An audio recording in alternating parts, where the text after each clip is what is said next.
Gave the recording lady cough this morning.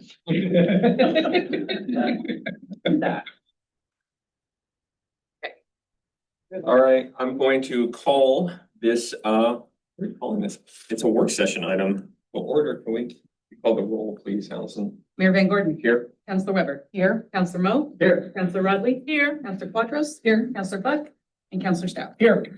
And we are expecting Councilor Buck hopefully shortly. We've got a couple of items today, but thank you everybody for coming in on a Saturday to make sure we had an opportunity to sit and talk about our long range goals and plans. This has always been a helpful conversation. I'm gonna turn it over to our facilitator. Are you taking it from here? I will take it from here. All right. Take it Thank from you, here.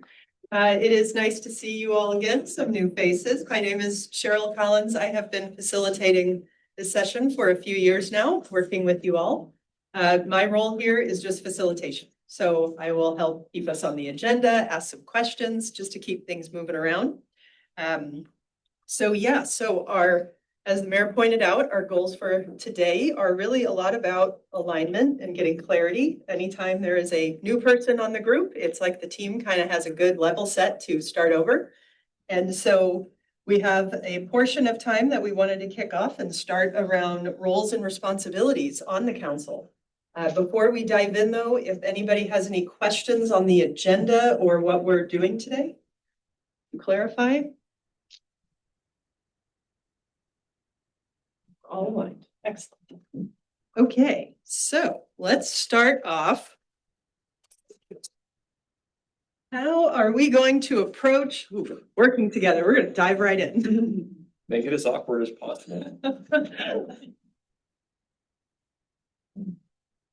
Let's talk first. Who on the council has been here the longest on the council? I'm seeing lots of fingers pointing to different directions. Yeah. Yes. And who is our newest? Okay, so we have kind of bookends. This is good. So what we're going to try to do is for those of you who've been here and know how a lot of this stuff operates and works, let's talk through what are some rules and norms? What are some standards? What are some things that we agree to as a group? Listen to each other, be polite, respectful of other views.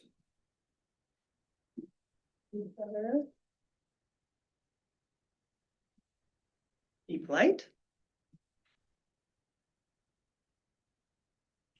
Don't surprise anybody. Yeah, no surprise.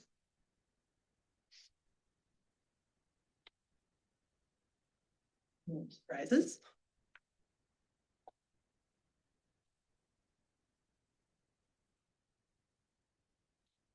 One of my, I don't know if it's everybody else's, but one of my cores is not to beat up on staff.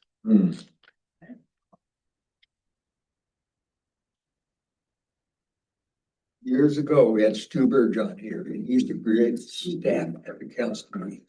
More respect for that. Let's not do that. Yeah. We're not. You get up and dance.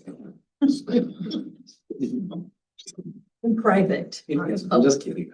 Well, let's talk about that, our relationship with staff. What do we want it to look like? What's the most optimal way that that relationship works?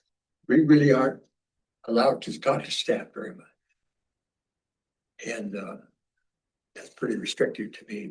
But again, if I disagree with somebody, I'll let you privately and just mention it.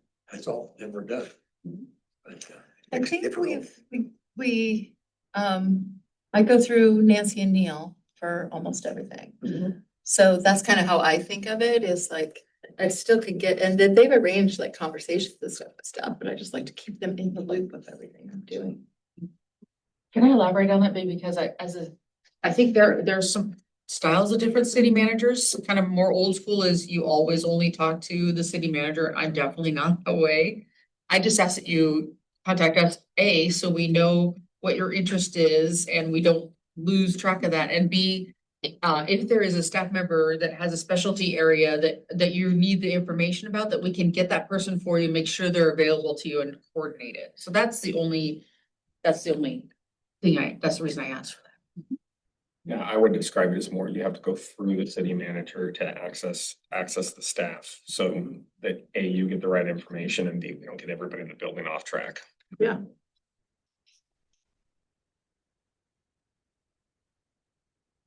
I'm hearing a lot of alignment around that. Is that something we're committed to? Is that working for everybody? Mhm. Okay.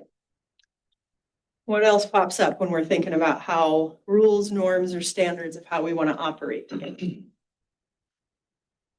This is getting a little outside of the decision making, but in terms of like media and community questions and stuff, like I don't speak for the council. I'll ship stuff back over to usually loop in the PIO and Nancy and the mayor and let them know if people have things so that we're not all out there speaking on behalf of.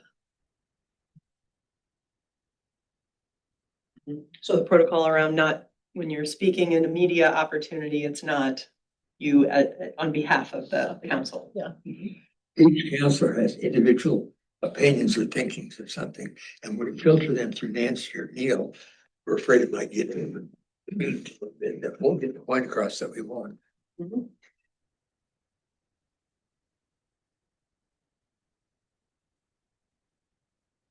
Okay.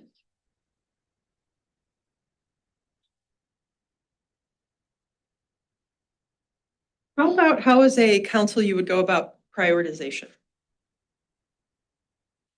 It tends to go just through the council president and mayor to set the agendas. I mean, we have this conversation maybe once every 18 months or so, but a lot of times as individual councilors, I think we would want to bring that up to either our council president or our mayor to get something on the agenda. Is that how you feel it's currently working? That Or- I feel like it's currently working. And if there's one difficulty we've had is like, if there's an item that's business from the council, we don't have necessarily the impromptu capacity to bring those up in council meetings. Because often our public testimony has been exhaustingly long, and it would be a great sin, I think, for us to continue to bring up a separate item after we've heard 2 or 3 hours of testimony. Sometimes we have the opportunity, sometimes we don't. And so I think it's just an important dynamic to make sure we have really clear is, hey, if I do want to bring something up from the council, or if any of us do, what's our protocol on that? Because I don't think that's super clear. I think being new, one of the things that I keep doing is listening to what our agenda items are and then trying to reflect on the back wall of the goals that are written, and tying to that. I lean into those goals because I'm new and I don't know what the anchors would be. So I personally keep using those. There is an item on the agenda for comments from the council, but it's usually near the end of the meeting, and it's pretty hard to get anything out there. So we out in public, we can talk to them, but we're too tired, I want to go home. Yeah, that's just a result of like how the 2026, I don't know, pacing, we've had so much on the agenda, and like it has been particularly busy. Right, like once we get in the fall, there'll be a little bit more time naturally. You brought up before the protocol piece, not being aware of what the protocol is. What is the protocol that we all are operating off of right now? Well, I will say, and I appreciate Alan bringing it up because I think it took me a good year to figure out how to get things on the agenda. And even then, because you're like, I think we should talk about this thing. I think we should talk about this thing. We can, and I've done it a couple of times too. I mean, you can bring it up in business from the council. Along with the like no surprises, I try to give Sean a heads up and go like, I'm going to talk about a thing. I have a thing I'm going to say, just so you know. But I think it is a place where it does feel like there's a bit of gatekeeping, right? And I understand that we're building things out for a long time, but I also have been someone like, how can we talk about this thing that's emerging, or that I tend to be a like want to get ahead of things person. So I'm like, this thing is bubbling. How do we get it on the agenda? And sometimes it's not. I also I've gotten better at it, and still find it to be like I have to really sort of strategize and think about it and see how do I agree with that though, Gloria, because a lot of times we are reactive when we could be proactive.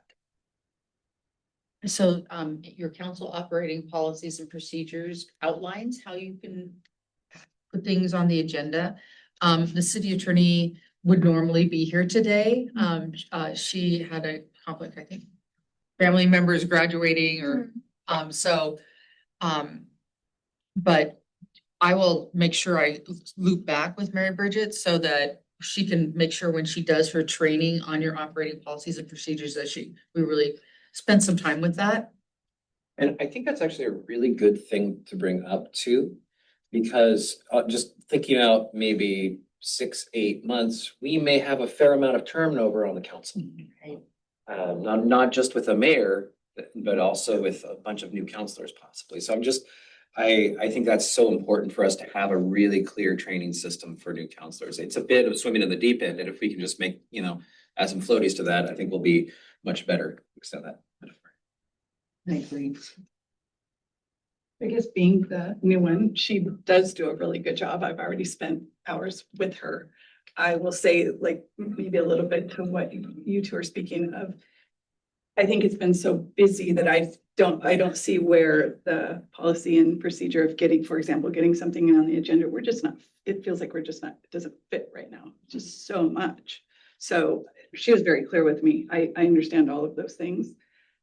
But we're also dealing with that sort of Yeah, it's like capacity. Uh-huh. Yeah.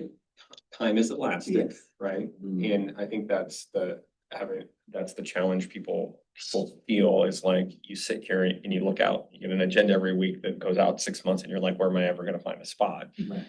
Once you can click over into the protocols written out, like we can move stuff, make time, right? But it takes a couple of steps. It does actually work, but there will never be a time when we're like, what are we talking about next week?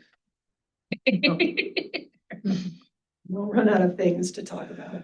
But it goes back to We're that. Elected officials, we won't run out of things to talk about. Exactly. But it goes back to that question around prioritization, is if you have something that you feel is urgent, pressing, and important, but the agenda is kind of giving this impression that there isn't time, how do you wrestle with that?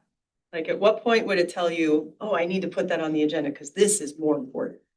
What's the threshold there?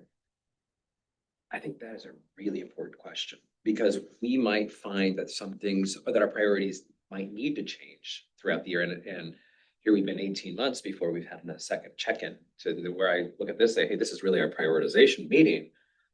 But is that the right cadence for which we check in on our priorities? I don't know, and I don't know of a better mechanism to do that. Things come up. Well, and I think sometimes we do squeeze them in. Yeah. To an agenda that's really, really packed, which I think limits our desire to have a bigger conversation about the squeezed in item. Because we're already kind of tapped out on the other things. So. You know, it's just one of those, like, we're not really having probably the discussion we should have around it because it's just kind of squeezed in.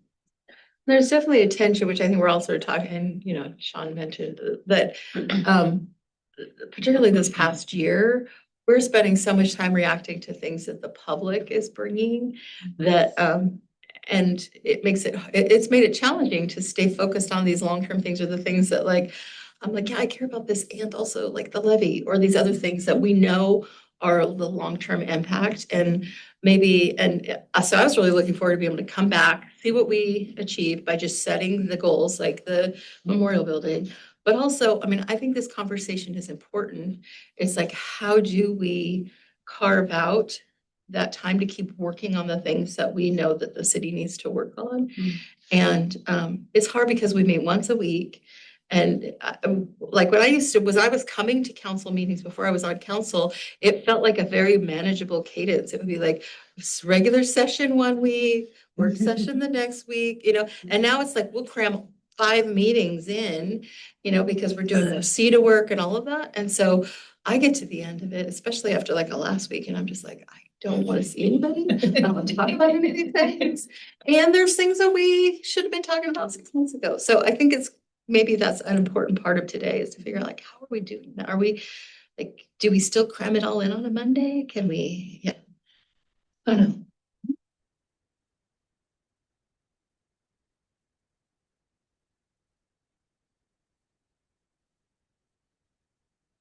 We definitely have a significant portion of time today on the priorities and projects. So we'll circle back to this part for sure. How about when there is disagreement or conflict with each other? I don't know that we've had much, like, we've been a pretty jovial group the last. Like, I kind of miss the old days, just saying. This when you just didn't know what was gonna come out of somebody's mouth at a meeting. You're alone in that. The Wild West, I kind of miss it. Get me on my toes. Cheryl, can I maybe ask a variation on that? So, when it, decision making, and what happens after a decision is made where maybe you don't, maybe you didn't love the decision, but you know, the majority made a decision, so then, you know, how do you manage through that and, you know, sticking together as a cohesive unit of voice? the term I'll use is collective responsibility, right? Like, we all have collective responsibility for, you know, for the community. And even if we don't agree 100% with the decision we've made. And we have had some contentious stuff, but I feel like we've managed it really well. And eventually got to, I think to me, the sign of being like, the conflict is fine. The disagreements are fine. The sign to me of like that healthy conflict is if you're able to get to a decision and move on. And we have had a couple of those things where I was like, we just have to sit in this until we make a decision. Because it's when you know, when you see the dysfunction on boards, it's when it takes them forever, or they have to like cancel a meeting and come back to a thing. And I think for us to just, even though we might not all be happy, or we might not all get our way, to be able to get to a decision and move forward. To Sean's point, collectively, to me, it's like, we don't have to love it. We just have to function. And that's one thing I see local boards struggling with sometimes right now is if we need more information, we should come back, right? If we're trying to avoid the decision, we're just prolonging, like, at a point we have to decide. I just want to add another respect for everybody in this room, which is that I've been very impressed with the adults in the room.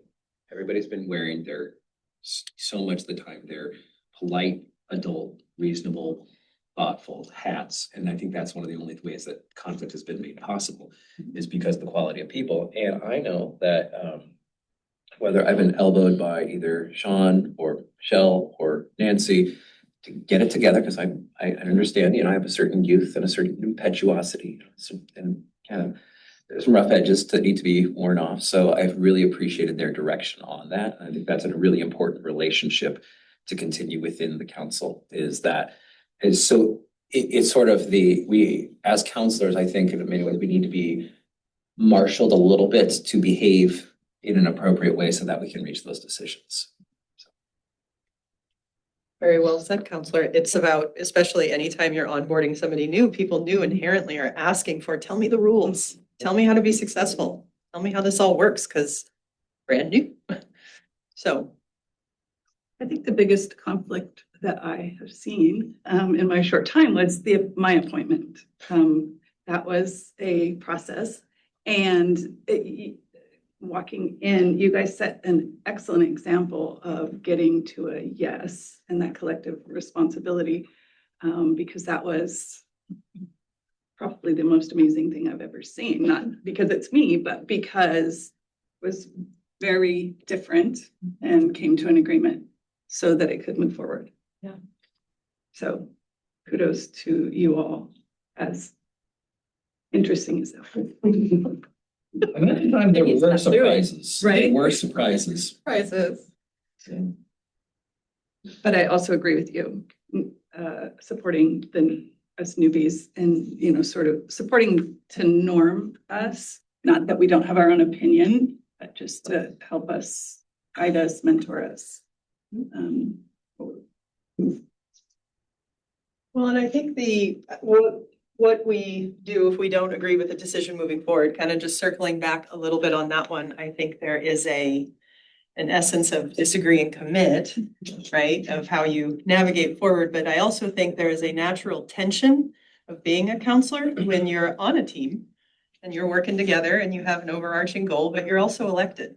And so you have constituents. And so you have multiple people that you're in service to. And I imagine that's a lot of natural tension that gets brought up and can create some conflict in itself of what's most important to do right now.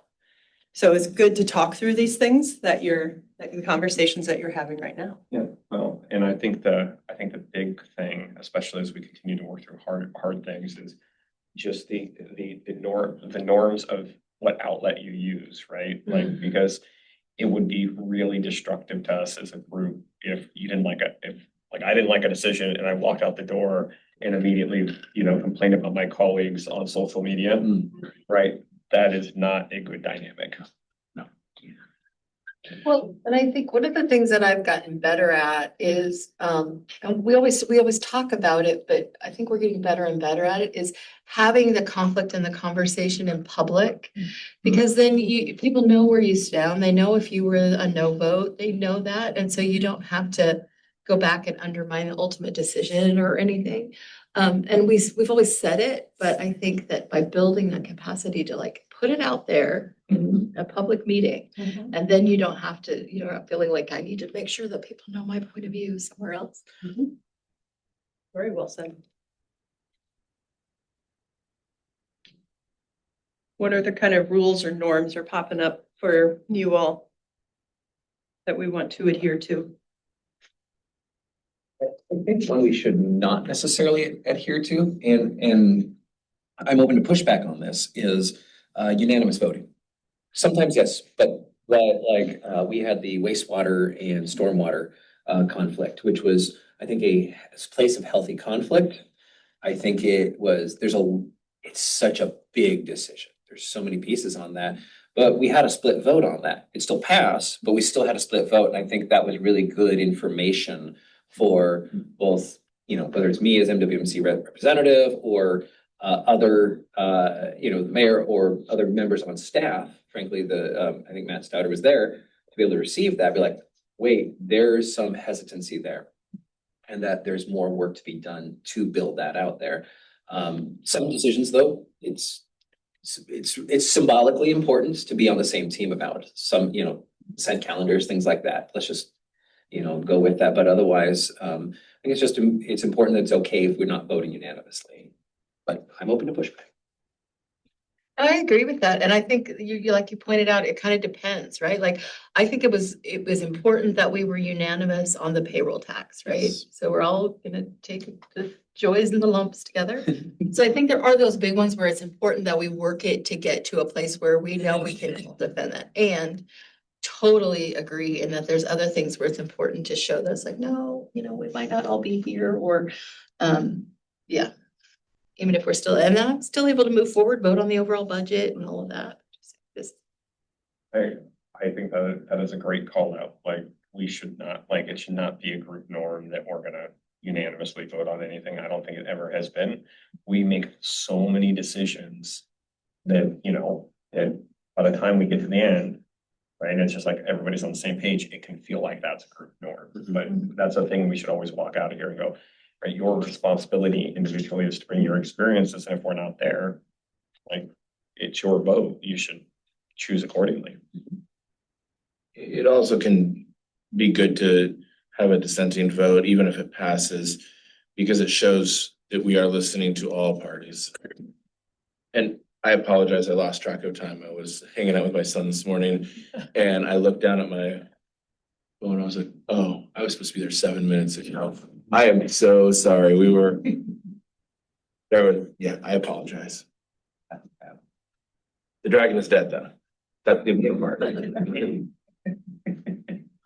Good. Okay, how about getting into some more specificity around some expectations and rules and norms around appointed commissions or task forces? Oh. Counselor? Yes, I've just finally gotten worn down. Because this is a thing that early on when I was on council, I was like, oh, and we've worked it, we've tried to work it. to get it to be more fair. We've changed it, you know, like around the budget committee and things like that. I think it's just, I think my challenges with it, and we've gotten better about being really clear, because some of the committees, like the budget committee and the planning commission, they are sort of inherently, there's some politics to that. And then there are other ones like the museum committee and things like that where there are not. One of the things that I've tried to advocate for is like, I would love to not be choosing who's on the museum committee or things like that. The fact that we interview everybody, I think for some folks, I mean, I've heard the arguments that people take it seriously, but like to come and have to like interview and for the BPAC, the Bicycle and Pedestrian Committee, sitting there in front of the whole council just feels a little bit overloaded. Like, I would love it if for some of the committees, there's like a screening and then they bring them forward and we just sort of say sure and vote on them. Some councils or boards have where every person gets to make an appointment to something, which I would be open to thinking about that too, but that also can really fuel the politics if you're like, I'm appointing my friends to these things. So I think there is maybe room for improvement. We've made a lot of improvements. And I still feel like when we have those meetings where we like interview people for an hour, it doesn't necessarily feel like, I don't know who should be on the historical committee. Like, anyway, those are my feelings about that. Could you clarify the point for this? Are you asking about our appointments or how we serve specifically about? Like, this is a sore point for. I want to have that. Maybe I just wish. I think clarifying the point around when we were prepping and building the agenda was around clarifying any expectations for appointed commissions or tasks. So like what we're serving on. Oh, I don't have any issues with that. Yeah. Yeah, I mean, I think. Thank you for clarifying. But clearly she's got other issues. What part are you on those? On the ones you serve on? Maybe we could divide this into, into two questions, because clearly we're gonna have to talk about appointments. I think when it comes individually, and I know I gotta get Jill some appointments, so like that is still on my list to do. I would say two things about them. One of them is, right, I view where I sit is kind of my responsibility is to guide them based on where the council is, not where my personal opinion is, right? Like if this is a thing that the council's not gonna support, right, then we got.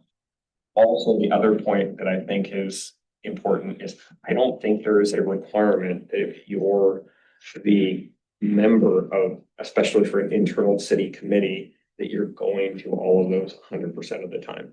You can do that with, maybe you have coffee with the chair and the staff person once a quarter. You can't, your responsibility is really to track that information and stay engaged with them so we get good advice from them. If that looks like going to that committee every single time, great. If that doesn't, that's different than the intergovernmental committees where you're on a governing board for something else we're doing. In those cases, you got to go every single time. That's mine. And so now I'm like seeing this from the other side of the element is the question, because I heard Michelle say she has things. Is this around like, how do you end up on those boards things? Is that what this is I about? think initially it was more around, is there an understanding around what you're expected to participate in, do, not do? Is there alignment around that? Is there clarifying questions that we need to go over? Do we all understand the expectations? More around from your perspective on the individual side. I think what Sean just said was actually excellent and should be very clearly stated whenever a council position comes open. Like there is an expectation that you will not only be at city council meetings, but also at the appropriate intergovernmental meetings and inner city meetings when necessary. I just think that's really important to make clear. Obviously, there's times when you can't attend anything. Life happens. But there's also but I think just having that really clear statement is actually excellent for setting expectations, what's possible, what's needed. And it's a volunteer role currently. And I know that, one of the topics that may be needed to be had again is the what we can do to support people being able to make all of those different meetings and conversations. Because I might be on an intergovernmental committee with the Eugene City Councilor who's, hey, they received a nice paycheck for what they're doing. And it does create a sort of an awkward situation. And I think also really understanding like the difference, right? I almost never make a planning commission meeting, but I can watch the recording and I know that, and that's totally fine for that particular thing versus LCOG, I gotta go. And so it's really being clear as to what category does this fall into. And I think as a new counselor, it can be tough to know the difference at first. Like, what does it have to be there? What's an is LTD intergovernmental or not kind of thing? And I think that's a learning curve that I'm mostly through, but I mean, I had to work through. And is it in the charter that the mayor assigns the different intergovernmental committees, or has that just been our standard operating practice?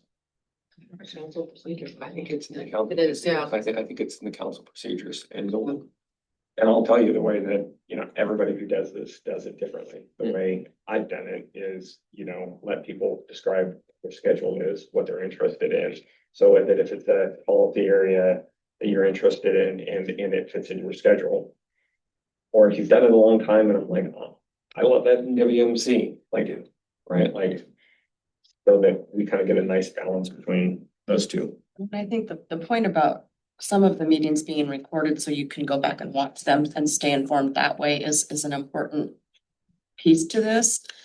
I don't know if all committees are recording their meetings or not, but if those were recorded and accessible to us to go back and review them, if we can't make a meeting for whatever reason, I think that would be helpful because then we're staying connected and we understand, we know what the conversation really was because we can watch it real time as opposed to having somebody narrate what was talked about. Can I also throw out, sometimes AI tools can be really helpful if we're taking transcriptions of key meetings where what was an hour-long meeting can be shrunk down into a 5-minute read. And it's important to read, but I'm just throwing that out there as an important standard operating thing that we might do. And the council boards and commissions is laid out in your operating policies. And I know there's been some work, so it's a pretty substantial section. Okay, so around kind of just norms, operating agreements as a group, are there additional things that you have observed at your time recently on council that we should clarify, that you sense there might be a misunderstanding around what the norm is?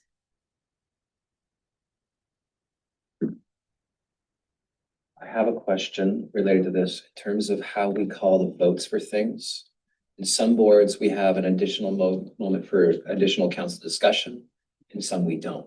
I don't know that the operating procedure is precise enough on that. I don't object to what we're doing. I'm just saying I want to make sure we're completely clear because it does take a fair amount of mayoral discretion with the current status, and I don't mind it because John's doing a great job with that, but so that we all agree, this is the time you speak, this is the time we vote. Yeah. We talked about that last year too, that we were gonna get better at doing discussion to the motion and It's technically my error, right? I should be calling for any additional discussion, right? That's not a procedural thing. Right. Mainly what's happening is we've kind of discussed this stuff out. We've kind of gotten to an answer and then people are ready to vote. So one way to solve that is to, instead of having the questions and answers before the motion, like Robert's rules would say, make the motion, make the second. If you don't get the second, then it just falls flat. But Right. if you have the motion in the second and then the discussion, then you're going in an order that is consistent. That's true. And also if there is, somebody wants to propose an amendment to the motion and they actually have the opportunity to do that, as opposed to when the motion is called for at the very end, it creates a very narrow time frame. And it's just Robert's Rules procedural that, I move to approve a payroll tax, and then, Counselor Stout steps up and I say, I want to double the payroll tax. And then, it's a very short, completely popular. I'm just kidding. Not with that. Just for the record, Counselor Stout was using that as an example. It's an example, not. We could get better at that, I think. Yeah, and I think that's an important discussion point, like the Springfield Council has always been a little more informal, right? And that creates a little bit more flexibility when those kind of things come in. Like if you flip over to the Eugene Council, it's much more formal, which gives it, and at times can be much more rigid. Which it could just be that the first thing we want to do is, hey, Sean, can you just start pausing a little bit longer before we start calling a vote, right? Or we can get a lot more rigid if we want to. Again, I don't have a strong push. I like a more relaxed council because I feel like we get to better decisions. But perhaps if we just had that extra pause in there and made it very explicit, mayor pauses for any further amendments, something like that. I'm looking directly. You're looking at all of us, it's just The fine. stout pause. And some, like, so what is that pause, right? Because sometimes I'm still kind of processing my thoughts around the thing. And I have a question, but I haven't put it into, like, I haven't formulated it quite yet in a way that I'm ready to ask it. So, we've voted and the thing is done and it no longer matters that I haven't formulated my question yet, right? That's on me for not doing it quickly enough, I suppose. But sometimes you just need a little bit of time to think it, just kind of think about it and how you want to respond or formulate. So a pause could mean a minute, a pause could be whatever. I mean, like the pause matters. How long the pause is matters. If Sean, if you said any further discussion, like that might give Michelle the opportunity to say, yeah, I'm not quite ready to vote on this. Just, I need another second to work through this. Then that kind of lets us all know, like, hey, we're not quite ready for this vote yet. I mean, it could just be as simple as that without really changing that, just kind of a last check. Is everybody ready to vote? I like that. Okay, but let's all be 100% clear here, right? Like, it's that sort of balance. Like from my perspective, I'm looking and you guys are all looking like you're done, right? And ready to, so now, yeah, so I think it's gotta, like, I'm more than happy to sort of try to build a little bit more time in and maybe, slow the pacing right there to give people a chance to go, hey, I've got a thought, but I don't know what the question is. But the place I need your help is to say, if that is true and you want me to slow down, you gotta tell me. I think from the onset, just the beginning, not that we wouldn't be going forward post the second to the vote, but sometimes I think our constituents might want to know where we're coming from with our vote. And so I have felt like it's been very fast and I'm not quite like there yet. So I just paused, but maybe a little more time. I was thinking that it was because we just have so much on the agenda. So I thought, well, I should have had this ready before I got here versus maybe what I gleaned during the conversation. So I would say it would be helpful to have a pause, but I'm also slower than most of everyone. This is super interesting because from my perspective, I feel like we're going too slow, right? Because I'm looking around and thinking you guys are good. And, if you want a little bit more time, that's a very fixable thing. A combination for me, like I'll get quicker and we just take. Yeah, and for me, so like the payroll tax, it's like, okay, we voted on the payroll tax and I was like, that was it? Like that's. For everything. Right, and I think I probably stated my question to you, like, wasn't there more? Like, it felt really anticlimactic and I was like, that's it? Okay, Yeah. I think that's a different thing, right? So especially with super big things that everybody's gone through, like where it's crossed multi-years, it always feels like that at the end. Because the very last piece is little tiny and you're like. That's exactly how I felt. It's not that I didn't know what we did. I was like. Yeah. Okay. I guess I feel like I'm going to speak for all of us, but I do think it's important for our constituents to see we hear where we're coming from with our vote. Right. And so just, Look, potentially allowing for that statement before the. yeah. So what I'm gonna do is I will pause longer between the motion. If you have something to say, you guys have to raise your hand and. I'm going to feel pressure. Right, but that's, Yeah. that's It goes the, both ways, yeah. and that's where you guys can help, right? Because if it's not enough time, keep telling me it's not enough time and I won't build some more, like I will build some more time in there. Well, and I will say that from the person's perspective that's running the meeting, I used to think, wow, Sean never looks this direction. Like he looks over here and then he just looks here fast and turns back and doesn't really give time for this side. But having now run the meetings, that's a really hard position to sit in and see down both sides.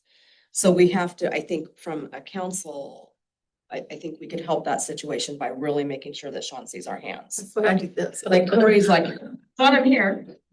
It's not a great angle. Some of us are like, "I'm here," you know, but I think that, to help Sean or the person running the meeting to be really intent on making sure he's aware that you have something to say. I think also like kind of go into our, kind of roles. There's times when, there's been a couple of times where I've seen somebody have their hand up and I clearly see Sean doesn't see it. And I try to kind of point or, direct. And because it's like, if I know you're looking my way and Corey or Steve's got his hand up when I was sitting on the other side, it's like, so I think just helping out too is. Logistically, do you prefer a hand or do we just go ahead and tap so that you see the green? What works? It's like whatever works for whatever works for you. Like usually I tend to look to the left first because Councilor Rodley goes I'm like like this. Look to the right first once in a while. There you go. But like Turn. what Andrew's talking about where he's like, like all of that is perfectly welcome. And if I've not seen somebody be like, or right, like, or if I'm not, if all of that's perfectly welcome. It doesn't bother me at all because it's kind of an odd angle from where I sit. And so sometimes when, it's a little bit long on that, on both sides. And so, just seeing, especially between the middle person and the last person, right? Like if both people want to get in, sometimes I miss the back person. Well, and I will add that sometimes we could all help navigate this because sometimes Nancy's over there with her hand like this. And so anytime any one of us sees something that's clearly the person running the meeting isn't seeing, it's just would be, I think we should just try to help out where we can. Okay. I'm gonna throw one more grenade into this conversation, which is public comments and limiting public comments. So it's extraordinarily unpopular, politically speaking, to suggest that we limit public comment. But my goodness, it's almost 10 o'clock for some of these decisions and that were prolonged. They didn't need to be prolonged because we extended public comment so very long. It is really hard for us to have, I don't mind taking the public comment. But I think when it comes to making these agendas, we may want to revisit, hey, there's a bunch of business ahead of time. And then we've gotten through our business, our discussions as council. Are we ready for public comment then? Not that I want the public not to be there, or is it a special, hey, from this hour to this hour, we're taking public comments. And after that, we have to get some things done. I think this is just an important conversation to have. And sometimes we're exhausted at the end of public comment, so our discussions aren't very good, right? Because we're just like, we're just beat up all by then or brain dead. Yeah, Steve, you want to get in here? Public comments are very important to me because this gives the public a chance to come and talk to us all at once on what's going on, how they feel. And that's very, very good for us. So I think we have in our operating procedure a 20-minute limit. Now, I think the other places where it lands in the agenda, right? Because the hearings are in front of it, but other items, right? So that if people show up wanting to talk about other items, we've heard that before we make some decisions. look, it's our decision if we want to extend that 20 minutes. If 4 people want to keep to the 20 minutes, then that's why I count cards and ask people what they want to do. I think the challenge of the time we're in, and this is the tension that we have, is that there's a lot of public interest in, governance and talking to your public body right now, which is just where society is, right? So it's like, well, do you like the optics of saying, that we're not gonna take any more cards? I think part of the issue though in this is not necessarily the amount of public comment, but for me, the tone of it has gotten somewhat disrespectful. And I don't know how we send a different message that we would, we're open to public comment. We want to hear from you. But it would be beneficial to both sides if that comment were done in a respectful and more concise way. I mean, if you can make a point in 2 minutes instead of 3, then please do that. I don't like setting some parameters around the expectations. And again, I don't know, that's maybe a bigger conversation, but just something to think about in how we receive public comment. I also have an interest in hearing more from people who live in Springfield than from Eugene. So that's kind of what I was gonna kind of comment on is, the learning curve is on like multiple layers, right? I mean, In multiple dimensions. right, exactly. And so I think one of the hard lessons, so to speak, that I learned with the library piece is wrapping my head around who's talking to me right now and where is that coming from. And in retrospect,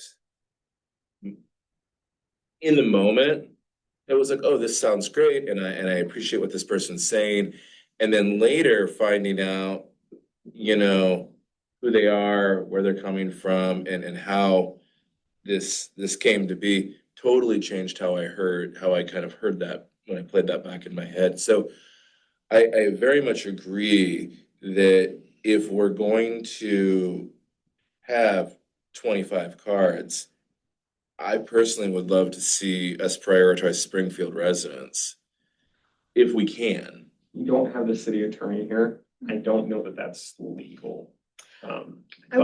Eugene recently did something though where and I'd have to go back and look at it because I can't remember the details, but they wanted to create more opportunities for people who didn't come every week. So I think they did something where they like moved new testimony people to the front or something. Does that sound familiar? Yeah. So that it wasn't like, the people who came every week and said all the things. Now that isn't great and fine, but they were also trying to like create some equity in terms of who are we hearing from and who are we doing that. But that would be interesting to know and maybe it's just a checkbox on there. That doesn't mean that we prioritize them, but it is helpful to know where people are coming from, which is why we asked them to say, what ward or part of the city they're at. Yeah, I mean, I think like we can put that on as a question for the city attorney's office to give us, give us additional feedback. But like, again, we have the ability to sort of lean. The big thing I would say about public comment is just like every governing board has a different personality, right? And this is my experience with the city of Springfield is that the people that are in the room are only one portion of the community, right? And how we weigh that and how we think about that matters a whole lot. And usually what happens for the city of Springfield is the people who are very, upset about a thing are the people that are in the room, right? And the people that are fine with a thing are not necessarily there. And so I'm listening for like thinking about the community and all the different kind of community groups. And if I'm seeing a broad swath of people from, different community circles in the room about it, that to me is different than a lot of people from a single part of the community. Like it's still important. It's just a matter of how you weigh it. I guess I'd also be curious for those of you who've been on council for a while. I mean, we've had a couple of hot buttons, right? Like the library and the payroll tax. The cameras. And the cameras and there's been like a few things all right in a row. but it seemed, but I'm wondering if that's really, really unusual, like over the course of time, like, is it unusual? Are we just kind of looking at this over the past year and saying it's been kind of a weird year, so to speak, because we've had things that do pique the public's interest and bring them into council chambers, as opposed to maybe that's not always the case. I think it is unusual, right? There's just, like, it's been a couple of topics. I think it's where the country and the community is, some of it's outside of our control. But if I think about my time on council, we'll go through periods where, like we have really high public comment. We have this portion that we've gone, which is clearly on the high side. And then we'll come back from a break and then we won't see anybody for a while. But I think the context of there's a lot of political energy for a lot of different reasons right now, right? And that's sort of driving people's interest to come by and talk to their very, we're the basic level of government, right? The one they engage with the most. This is the natural outlet for some of that political energy. So I think it's issues and concerns and just broader anxiety, and that's kind of leading to this point where we're seeing a lot of public testimony. And then we have some really big ticket items out there. And we're working through hard things like everybody's working through about budgets and things like that.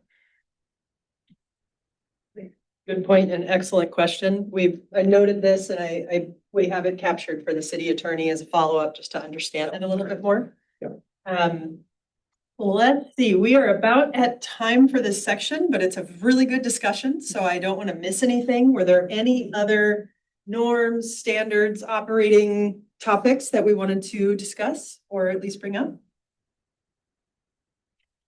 Anybody got anything else? I'm trying for the counselor stout pause. He's pausing. Yeah. We're pausing. Oh, he's I'm looking specifically, I'm using a stout pause. I think the only thing for me is just, and this is just, I need to do this, is spending more time learning and accessing staff, right? So that it's just kind of going through, and what I've learned is you can't have one conversation with Ali about SEDA. You're gonna have to have 14, and like Nathan with budget, and it's like trying to kind of get a scope of like, what don't I know? And I think, the reason I bring that up is not only for Jill, but we're potentially gonna have 2 to 3 more like new counselors, within the next year, and just figuring out a process to help new folks know what they don't know, who do they need to talk to, how do they need to do that. Staff are super accommodating, but they also want to respect counselors' times too. So maybe we come back to this one specifically, right? Because there's about 3 things on that list that I would triple underline, right? That it's like we all learn now, or we learn 5 years from now and go, oh, that I should have learned it. The answer to that question is Nancy, right? Like it's always like it is. Look, we all come from the private sector where it's management by walking around is normal, going down and checking on people. Like that is a normal thing. The answer to that question is Nancy. You got to go through the city manager to help with those questions, asking those questions about what do I not know? How do I ask questions about the budget? Can I have time with so-and-so? Yeah, and I think for me, it's how do I even ask the question of Nancy? Like setting up the time. I don't even. I just kind of got to the place where like, I don't know, Nancy, like what? You gotta help me out here. And that's why we're meeting monthly now. And that's something Counselor Stout mentioned, like get a monthly meeting with Nancy. And I was slower than I should have in retrospect to do that. Just putting it out there. That's hard to know. That's why it's important to sort of to talk through this, right? But I think every time you use a sentence in your head, and this is how I think about it, right? Even with constituents issues, when I know the planner it's going to go to, right? Even if it's with road issues or police issues or any of them, they go to Nancy first, right? That's the way we get things done. So anytime you're like, I want more time with staff, cross out staff in your head and insert Nancy, right? Like that's I can't emphasize that enough. And I will tell you one question that I will ask her sometimes is like, what am I not thinking about? Right? How do I get something done?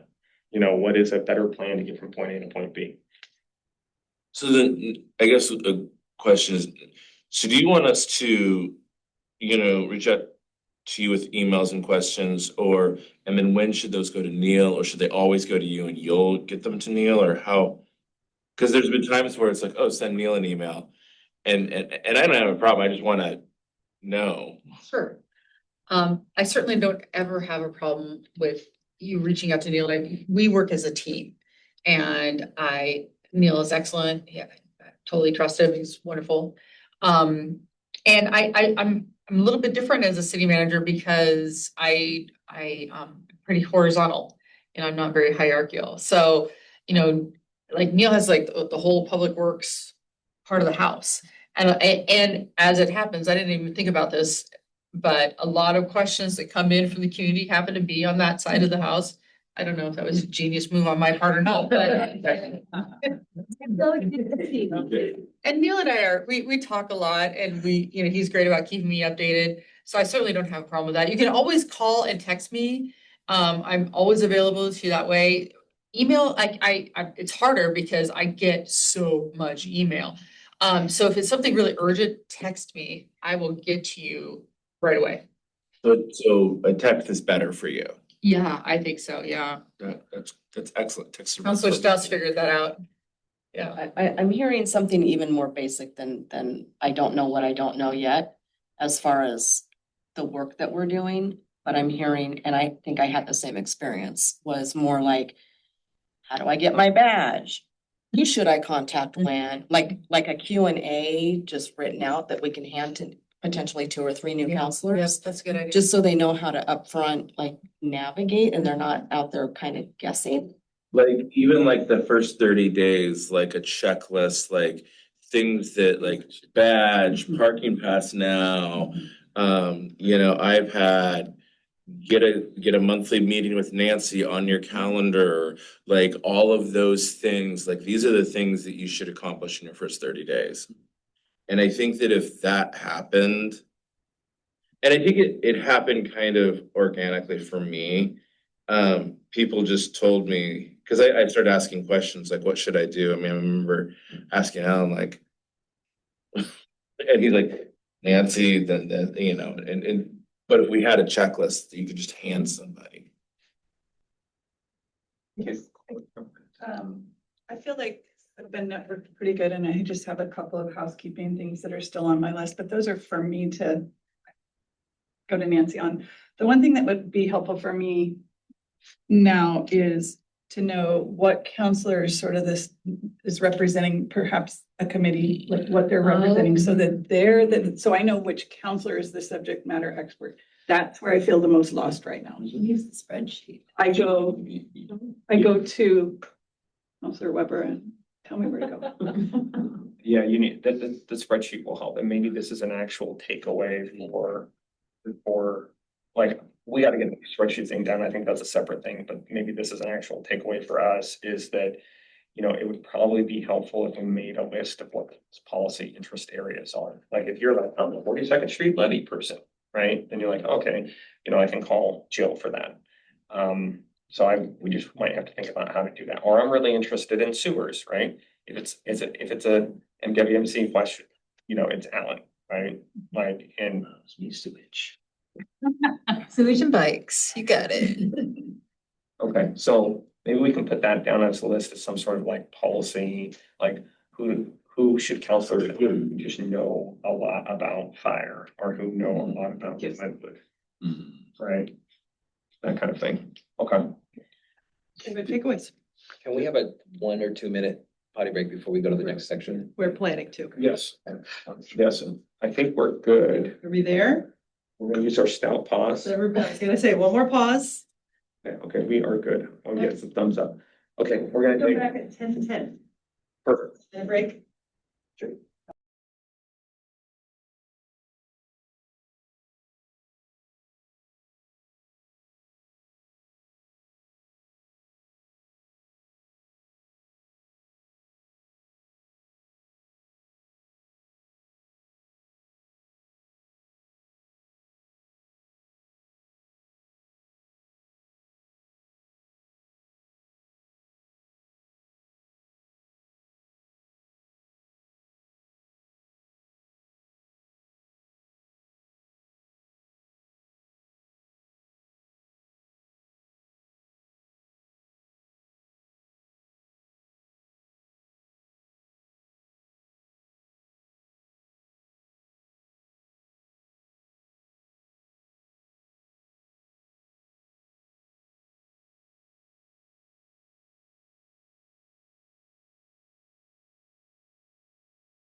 Okay. So before we dive into the projects and priorities, there were a few other items that did come up. Counselor Stout. I just wanted to ask if every 90 minutes, if there's a meeting, I'm not talking about like a work session, council meeting. We're pretty good about having a quick break in between those, but if we have a council meeting that goes 90 minutes, we take a comfort break, if we will. We can't do that. So the short answer is yes. Question is how. Do you think we should just make that as an automatic rule? Or if people need a break, they just raise their hand and say, hey, well, the next time we switch items, can we take a break? At a minimum, after the public comment has gone for an extended period of time, we probably should ask that. I think there's a little bit of variability, but just keeping that in mind, if you are controlling the agenda, like, hey, it's been an hour and 15 minutes. Let's take a quick 5-minute comfort break before the next item. And nobody's going to object to walking around for a second and getting our blood flow back. So that's all.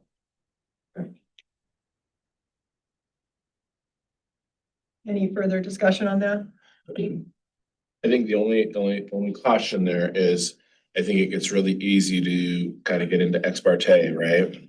And and so we'll just have to, it's a comfort break, and the topics of the side conversation need to not be about agenda items.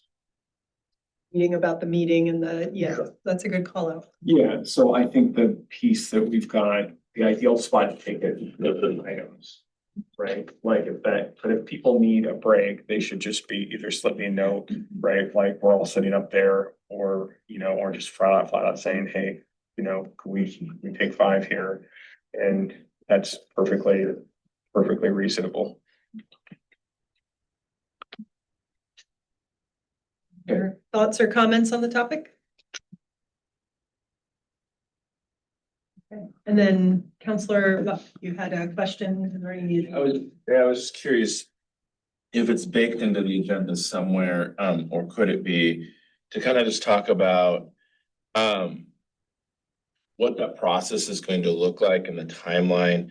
Obviously, unfortunately for us, we're replacing Sean at the end of the year. How does that work? How is that going to go? When do we want to do that? And I think, and what's prompting this question is, first of all, I think it's, at least for me, I kind of have this in the back of my head. I'm like, well, Sean's going to figure out how this all goes and it'll be fine. But obviously that's not going to necessarily work. Do we do that? Is there like a transition plan, or how we do those things? And what I don't want to do is have this discussion completely on the public record. Like when we're trying to figure out interview questions, like it felt really awkward on the public record trying to work through that. And maybe we have to, but just because I don't want to do it on the public record doesn't mean it. Yeah, we probably should. It's 100%, you gotta do it on the public. People are gonna have feelings about it. The last time we replaced the mayor. Is this something we want to carve out some time for? Do you guys want to talk about this now, or do you guys want to just ignore the problems until? Two choices, that's not binary at all. I think this is an excellent elephant in the room to talk about, because we have some big transitions. So I mean, maybe that's the right place to start talking. We have our other projects observed, but I'd like to start talking for sure about a transition plan, because we cannot understate the years of experience you have in Springfield, especially at the city level. And that is a big gap that is. And also there's going to be a fair amount of turnover in council after that, which I think we've been prepping for. So Mary Bridge is writing a memo. The memo is not going to be here for the next couple of weeks. It's going to outline the procedure. I've already talked to her about that. So that's kind of thing one, that is give everybody all the information into the break that what they're potentially going to need. And I will tell you that I have not solidified any plans yet about when, how, right? Like, but that's going to be some sort of discussion, but the memo is going to cover what happens what I understand the memo, what that triggers the process is when I decide to resign. And that would probably be like in theory sometime in the fall. I didn't note the year for anybody, some fall and bring. Stand up for 5 years or something. Actually, you could, it'd be a terrible idea. Horrible idea, but I'm just curious if it's possible legally. So I think I wanna see the memo before I decide. If you asked to pin me down right now, I think it would be sometime in the fall, right? Because I would not be scheduled to take office as a county commissioner until January 2027. But once that happens, then whatever the memo says is what you guys have to do here. Yeah, is anything, do you guys have anything else to add? Like, what else do you feel like you want to talk about? Well, I think that clarifies it, like there's a process in place. Next step is the memo, and then we can kind of see, I mean. For me, you know, whatever that jumping off point for you that makes sense is great. The longer we can benefit from your experience, the better, in my opinion, but. At some point, you have to decide, okay, when does it make sense with what we're dealing with? And part of it is I don't have a really good sense of what items are coming up in the fall, because we kind of got through this. Now, what are we looking at after break? And that might be more, because I mean, there's the fire stuff, but that might be a long period of time before we see any real movement on that. Yeah, so why don't we do this? Why don't you take a agenda, a takeaway item to send out the fall schedule. I think it's the fall agenda, what's coming up schedule. I think the other consideration, and this is why I'm kind of waiting on the date, is that fall elections are going to tell people a lot, right? So I would imagine that if I was wanting to work through this as quickly as possible from your guys' perspective, knowing all the moving parts, right? Having those two conversations as close together as possible would allow you to line this out in a way, because you can't really do a lot until you get, you know, back to a full cast and crew. I think, parallel to this, having the conversation again about how we want to search for new city councilors, because there'll be probably a fair number of appointments before there are elections. And this last round was exhaustingly political. And I don't know that there's a way to get around that, but perhaps there's a way to tighten that up and allow us to do it in a way, a more straightforward path. I don't know if I have more to say than that. I don't know how to get away from, I mean, it is 100% political. It's 100% politics. So. Yeah. I think one of the things that, and giving credit where it's due, Michelle called this out. Probably should have listened to her. Because I find myself, hey, I need to listen to Michelle. But I think that in retrospect, like we could have shrunk that pool down. And I mean, there was one individual that was interviewing, and I truly found myself feeling bad. Like this is terrible. You're not ready for this moment. And in some ways I kind of started feeling like it's bad all the way around when you have an interview like that. And I think going in, there were three that really stood out from the interviews, but I think you could have seen that from the applications, which is Michelle said. Yeah, so we've got to zoom out, so we're not going to solve like the detailed problems here. I started to think about the fall, right? The fall work is right, replacing me whenever that happens, then replacing whatever version of council, right? there needs to happen, because, Ward 4 is gonna be up in the fall. Corey's running for an election, and then there's, potentially a mayor appointment that could come on and off, like it could come from outside the council or inside the council. You guys get to decide that whole procedure. But I think that is probably, getting through that piece is probably the quickest, most important priority, to being successful. And I don't know if you wanna dive, you have anything to add? I just took a bite. I think, we know generally we have some big projects that are happening in the fall. For instance, we do have the fire governance discussion.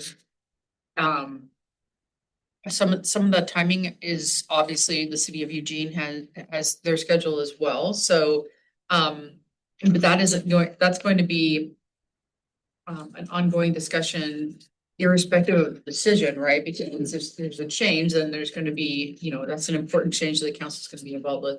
I know for instance, in October, that's when we come to you with the 5-year general fund forecast. So, that's something that is kind of the kickoff to the start of talking about budgets. So even though that begins really in earnest in January, we set the stage for that in October. So there's going to be important policy and financial discussions in the fall. We may not even have them set yet on the agenda, but I just know that that's the time of year where we normally do that. And, I think just understanding that if we can tighten the process, right, and talk to Mary Bridget about that a little bit about, with questions, if we can glean out a little bit more of a criteria or ways of looking at applications that really bring you the top applicants to interview, I think would be important. I think, like for instance, user experience or, experience that's directly related to the role.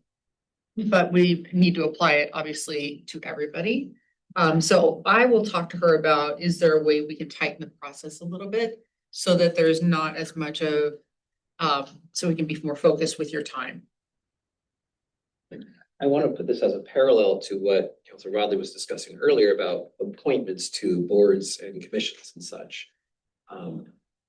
I would just, I will throw it out there for a proposal. I really love star voting, especially when it comes to this simple tally automatic runoff, where you just simply go down the line and you say, I would be happy with this person, or that person. And you just state the names that you would put on, we tally it up. And then at the end, we announce the result. Hey, we took all the tallies. It's a little bit complicated to do it on the spot. Here's the tallies, here's the result. We will interview these 2 people at the next session. That's just kind of it's just a proposal for us to think about in terms of operating, because it could save us a lot of time, still get vast majority of our collective will put together. And also it might even highlight some candidates that might not be the very first choice, but is a more well-rounded choice for Springfield. So it's kind of just to put it out there as a thought. Just based on application alone. Perhaps. I mean, if it speeds the process along, if we get 6 applicants and we want to be both judicious with our time, but also look at these different things, at all the applicants that are certified to be eligible and have completed the application and that sort of thing. Personally, and this is again, just what I would like us to consider is saying, let's go down in council or in work session. I don't know which one is legally required. Are you talking about commissions and committees, or are you talking about council? Council. I'm talking about both as a potential. So we can separate it out. We could say, hey, yes for committees and commissions, no for council. I'm okay with any of these choices, but I'm just thinking as a time saving and also a getting to a good decision metric. It could be worthwhile to consider star voting for what we're doing. So why don't we put that down as a table? I don't think that I would be supportive of folks doing that for council, just from a clarity of how you explain it to the public about who's ended up representing them. Like, I think you can lose the plot, right? And you got to bring in those moments, you're really acting on behalf of everybody and you gotta bring people along with you. Yeah, I do think there's a big component to that. Like we had one applicant for Ward 4 that didn't answer all the application questions. And for me, it's like there could there be some line in the sand, like if you don't answer all the application questions, like does You that, don't make it to the next round. yeah, I mean, I think that I wonder about that kind of stuff. Yeah, and I think it's as a group, right? Like especially with political appointments.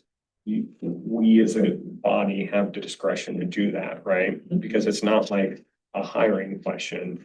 But it also means we also have the responsibility to explain that to the public if there's sort of pushback about why we're choosing, who gets interviewed and who doesn't, and that's inherently intention in that. So yes, you can do that.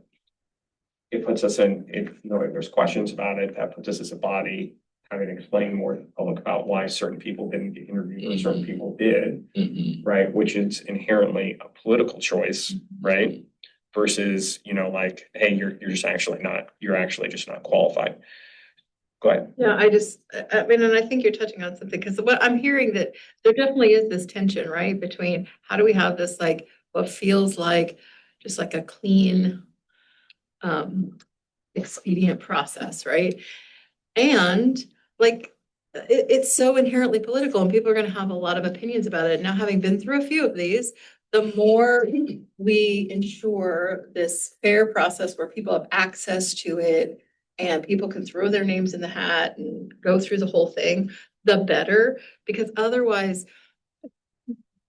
and especially with, like, if it ends up being a bigger transition, it looks like gatekeeping, it looks like, hand picking this, it looks like a lot of things that really, if you want a robust political process, you gotta give people a chance to throw their names in the hat and go through it. And even though it feels messy and you end up having to make a choice on the other side, I think. I also might be able to provide, when we get to that point, we don't have to get in the weeds now, but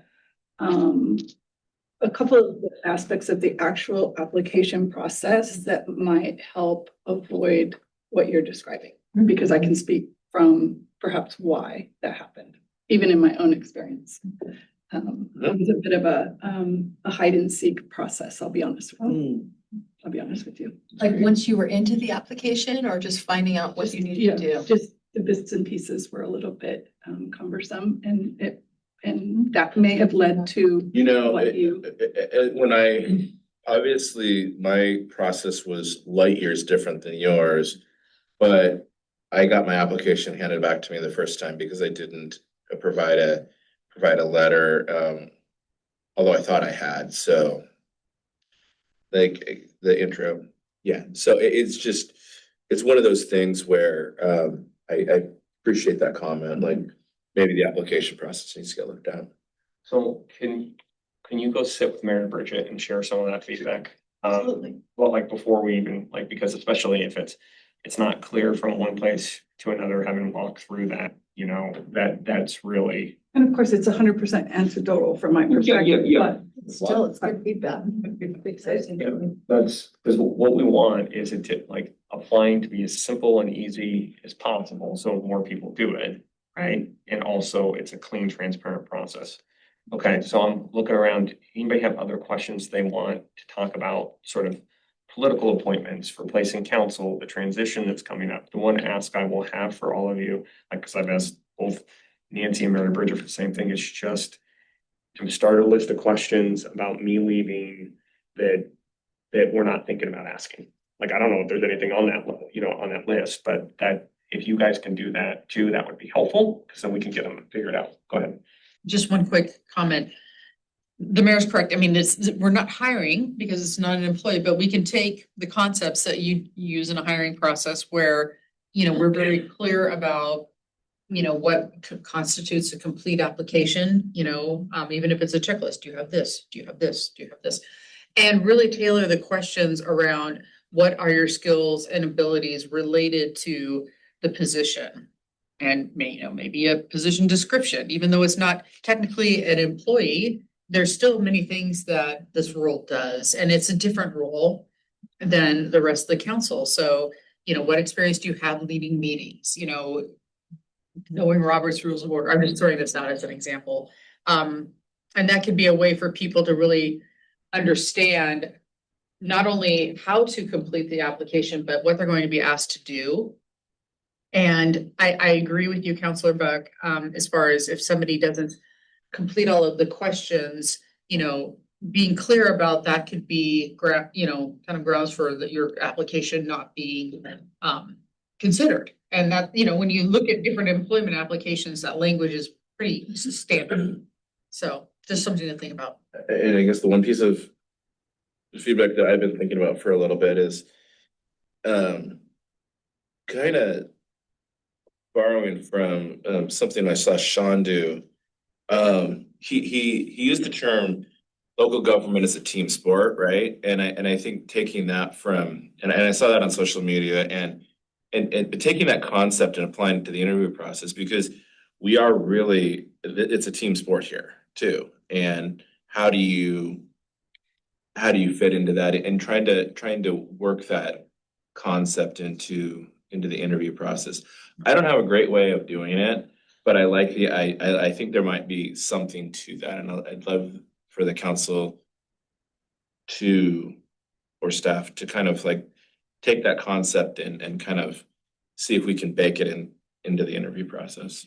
And I appreciate that, and I'm gonna say something messy about it. I think, anyone can run for the seats, right?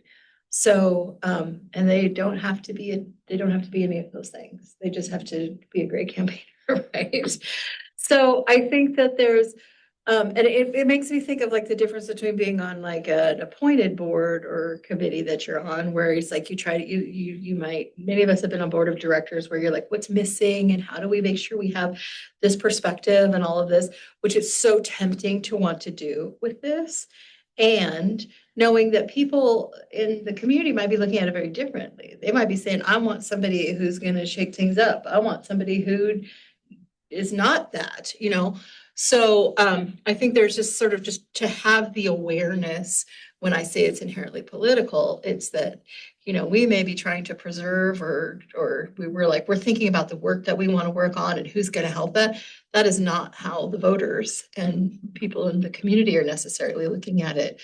So it's like, how do you make room for that to allow for those different perspectives and to think about, from this ward, they might be wanting somebody that's like this. So, and knowing that people can run again, but there's also, as came up in this, there's that perceived, once you've made an appointment, that person then becomes the incumbent, and there's this sort of perceived step up, which is not, depending on how you work, it could or couldn't be. So I think just somehow we're just gonna have to hold that together to be like, yes, we have this responsibility as decision makers, and the community is gonna be very invested in who the next mayor is and who replaces councilors and things, and they might have a different perspective. I have a wild, very brief question for us. Is this an opportunity for us individually as councilors to say what we would be looking for in the next mayor appointments? Our vote is going to be public.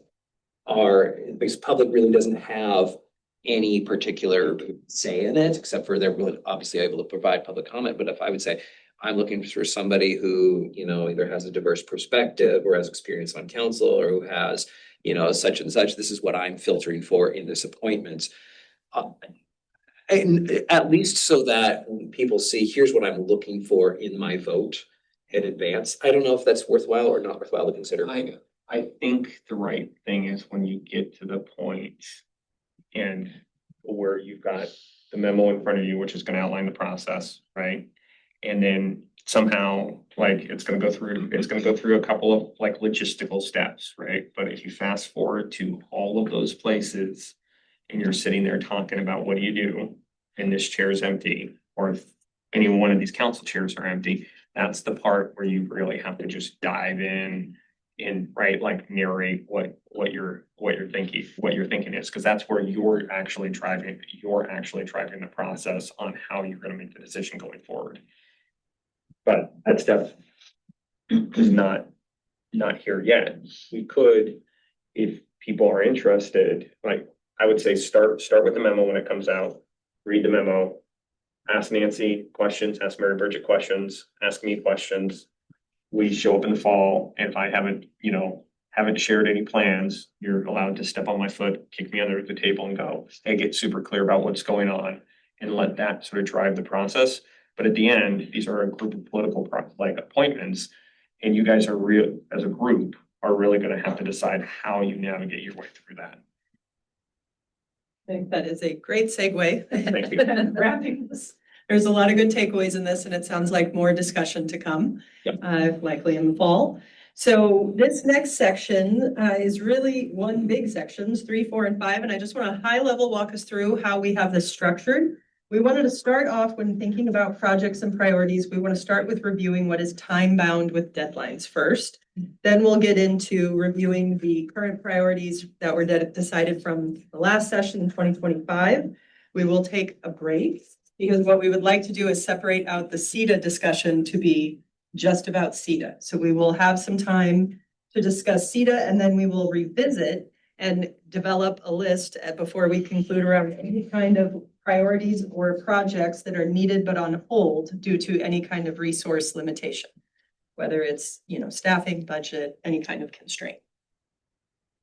How do you want to start this one? We are going to start in the back of your agenda. I believe everybody has the notes from the previous session. Everything that we have highlighted in blue are items that are SEDA related, so we will just pass over those for right now. And if you Can I ask a clarifying question? We say Yeah. 2024 priorities, did we just mistake that, or is this our 2024 list? This would have been it was a developed list, is my understanding, that probably started in 2024, things that carried over into 2025. So I believe it's a blend. So if you look at the back, the last section on the back page is we have a section in here under time-bound projects with deadlines.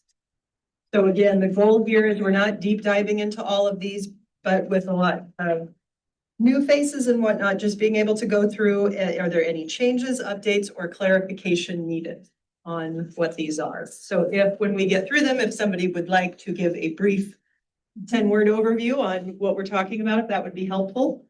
But the first one up is we had road projects, bond measure deadlines in May of 2024 and 2029. Clarification or discussion needed around it? We know what that is. Like, it's not Mill Street, is it? Or is this other? Mill Street. No, this is The new? this would be the road New bond. one. Yeah, so that's the 36th Street, Aspen, Yeah. Harlow. I think what might be helpful, and we haven't really talked about this with the council in a kind of a fashion to keep them up to speed, is we have a really detailed page on our website that goes through every bond project and just lists it simply and tells you on the side, this is in planning, it's gonna start at this time, or this is in construction and it's at this level. So we can send that link out. I think it might be helpful as you get questions to be able to access that. But all the projects are listed. And that's the same location that you have the annual report on? Yes. Okay, so as part of the bond, there was an annual report we had to do. Oftentimes I send people that report back if they have questions, and it helps because just answer those questions. Yeah, so the website will tell you if the project's been awarded, how much money, the schedule, and then if it's in planning. And then once it's complete, there's a completed section. So if you get questions about like Mill Street, for example, and you want to go back real quick, it's all in there. Perfect. Other questions about road bonds? Okay, so maybe we could just talk about the 2029 date here for a second.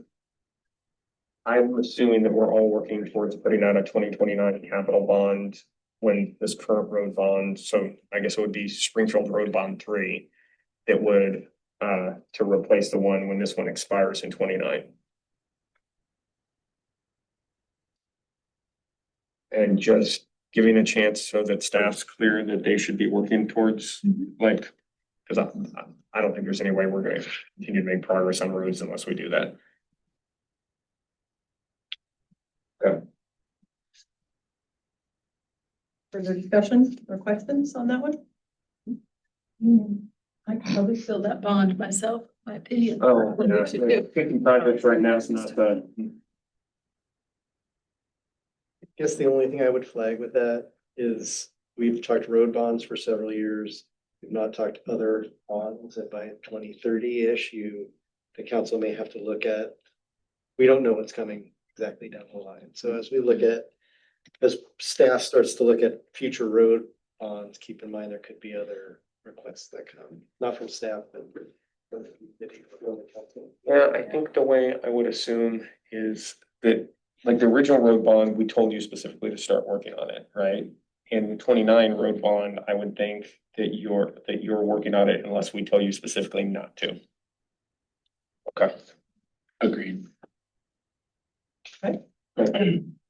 The next one, state transportation bond. We have decisions by fall of 24 with results in June of 25. That was the package, I think, like Yeah. state transportation.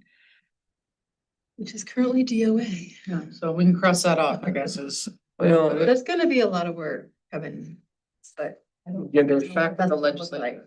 yeah, I think it's back to the legislature. Because they have working groups right now about it. So we're tracking and monitoring and updating. But we don't get the money. It's not right now. Anything else on that one? I think if anything, we just need to have some sort of, right, like talking point around where like most of that's gonna be in the legislative committee, but where road bonds are, sorry, transportation operations money is gonna come from.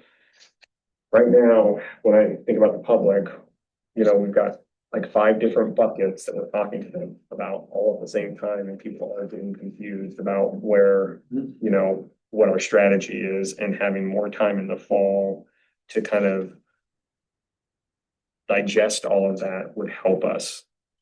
And especially around residential roads, because that is a huge problem right now. Yes.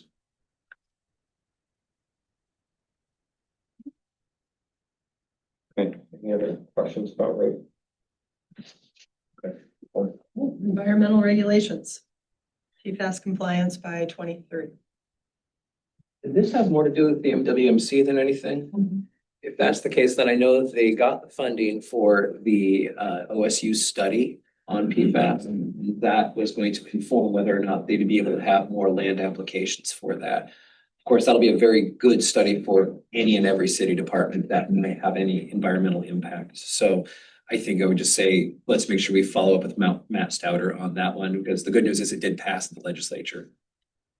Yeah, if I could add, I think in addition to that, what the council discussed last year was the PFAS and then like the MS4 permit, the NDEPS, the wastewater stuff, the temperature, TMDLs, like all of the mandates and changes that are causing the council to have to make decisions based on, can we get these projects done with the staff that we have? Yeah.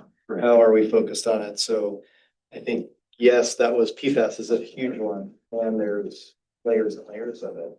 I would add also those, sorry to interrupt, Neil. That's okay. That those regulations have a direct correlation on rates. Right. Yeah. So that's a discussion we have to cut to the forefront of the public's mind. And we have that plugged into sort of the legislative days that we'll have this coming year. So I think that's. You saw the rates like just a couple of weeks ago that were impacted by some of these issues. Any other topic or any other discussion on that one for environmental regulations? I think what might be helpful is we can put together a very brief, here's where we are with some of these things, and that would be helpful to the council.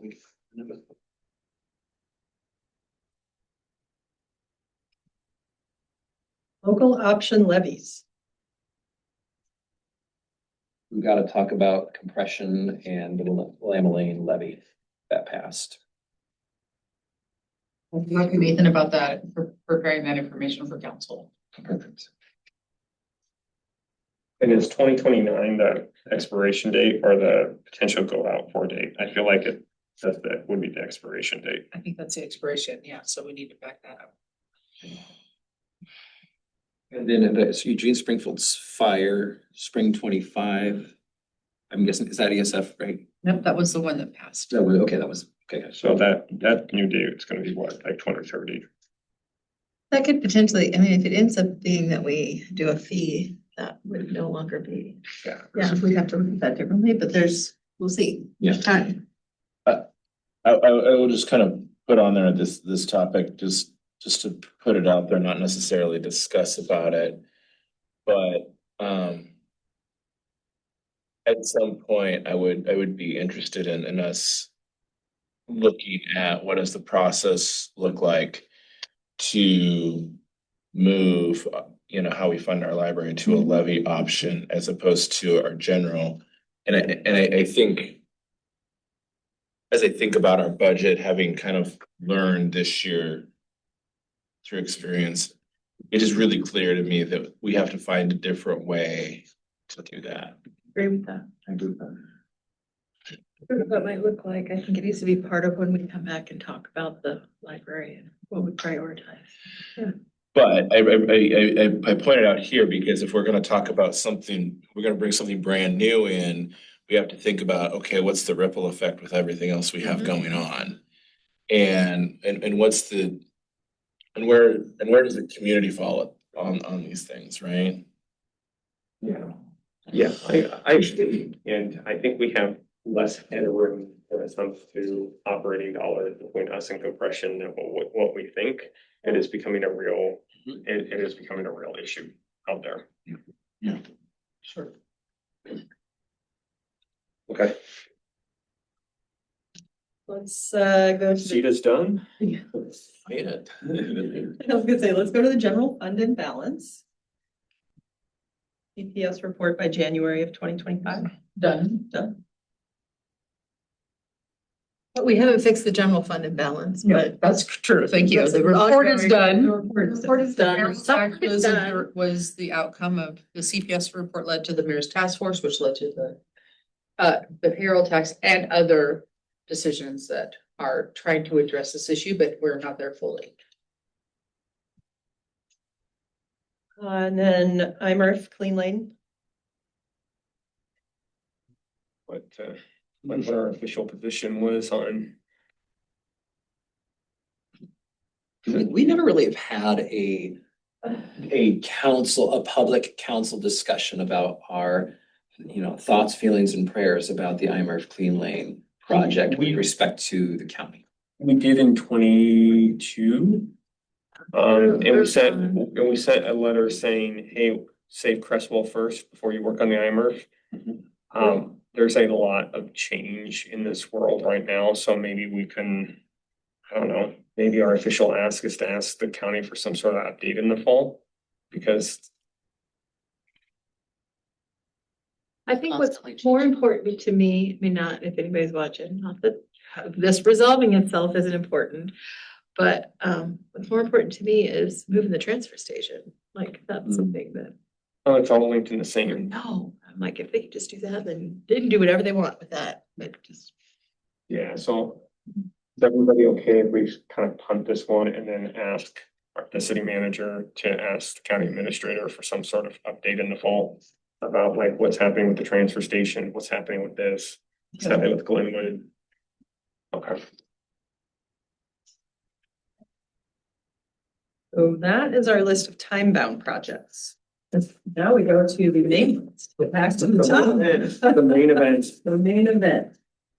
I think you can skip fire governance. Most of this is an executive session anyway, and so we probably don't need to get into it right now. Okay. General fund imbalance. We just talked We about just that. talked about that one. Local option levies, we just discussed, IMRF Clean Lane, state mandates. They just keep coming. We don't like them. So we have to adjust every time. I wonder if it could be helpful, not only for our own sanity, but also just for clarification to the public, if maybe there was a time where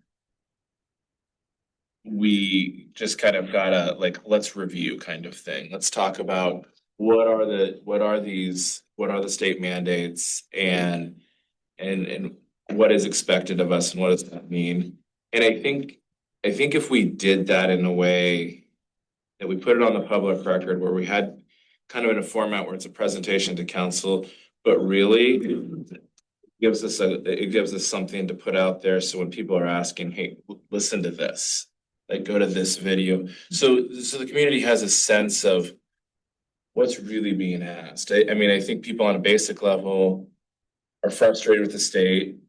And they have some ideas to some things, but they don't know specifically. And what they don't know is how A gets to B, gets to C, and what that means for them.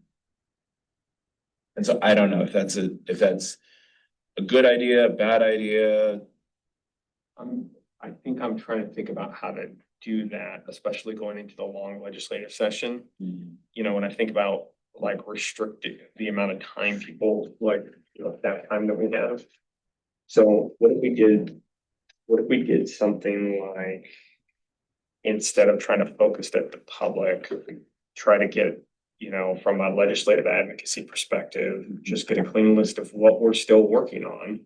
So when our friends and partners return to State House in Salem, they have, you know, we can share that with our delegation about like just how much work we still have outgoing and maybe trying to help a little less during this long session. Yeah. Like maybe not We be. see that every time. We're like, could you just hold off? Yeah. Please? Stop. And trying to get that, like, because even if it is so far as to assign what the actual staff cost is. Because that kind of technical stuff for the public is gonna be really tough for them to handle, to understand. And maybe we turn it into a legislative advocacy piece where we're like, look.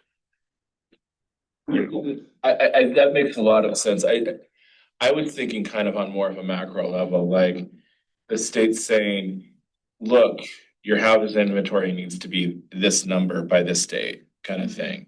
Like things that are really digestible. Like an infographic, maybe? Yeah, so it's like, as a city, what are our marching orders from the state in terms of like a macro level? Like, you know, I'm drawing blank on the name, but like the climate friendly cities, you know, those kind of things.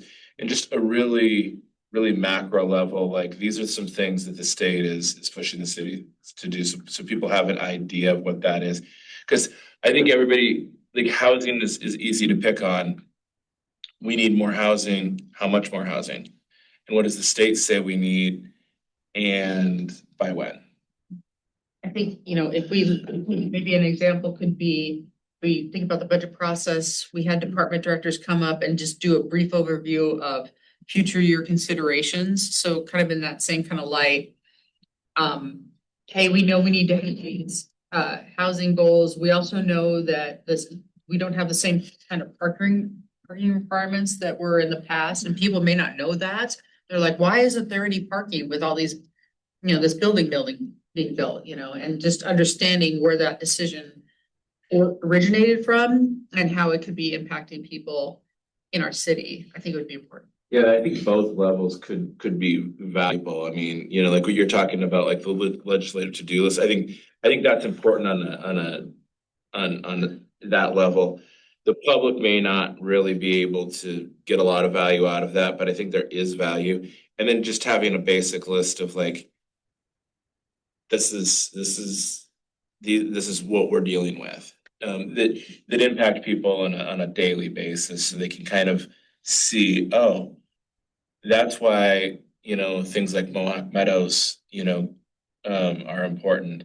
And why would we want an apartment complex? Why don't we build single family homes? Those kind of things, like things that people can digest on a macro level for the public. I'll just throw one thing out for broad, big picture. I don't disagree with that at all. Yeah. But I'm nervous about housing on a legislative level with Oregon. I am even more than I have been in the past. I just listened to an interview with the governor of Illinois and his plan for building up Illinois lands, basically. And what looks on prima facie like very minor, gentle modifications actually could add a tremendous amount of overhead to the cities. And I'm very nervous for what's gonna come down the pike. So if this is an opportunity for us to be legislatively proactive, I would push our council and push our team to say, if there's one thing we want to hit on, yes, economic development, but I am nervous on a city level that this is going to be a very long investment of time and money that we're not gonna have, that'll be better spent legislatively. When you, But- sorry, when you say overhead to the city, do you mean like in terms of infrastructure, regulations, staff? Okay. Yeah, mostly staff time, yes, some amount of, regulation. Those. And also the deregulation and the impact that that has on our community and our constituents and that sort of thing. I am not against building housing. I strongly push for a more localized control over that. So- Right, got it. I think, I agree with you. I think that there's order of operations here, and I think that legislatively that takes the priority. But I would still be interested to have like public outreach and on the list, right? And if that's middle of next year, so be it. It just as long as at some point maybe get to that. But I think that priorities make a lot of sense, and I agree with you legislatively. If we're gonna pick one, then legislatively, that's what we have to pick. Anybody else here? Yeah, I was gonna say, so wrapping this up, it sounds like there's quite a bit of, what I say, education and awareness, level setting, the infographic comment, like being able to way to visualize some of these things so you can have better awareness. I think that could be a takeaway. I would say this is a topic is like very convoluted and has a lot of layers to it, and we've never had a really good way to understand all the different regulatory pressures that we're under and how that pushes costs on our community. So I think the conversation, as I've heard it, is just trying to, at a simpler way, be like, okay, if I get stopped in Safeway, how do I explain it? Right? And then having legislative work associated to when we're on the legislative committee, we're going into the long session, there's gonna be a lot of new legislators. We will have a new legislator, right?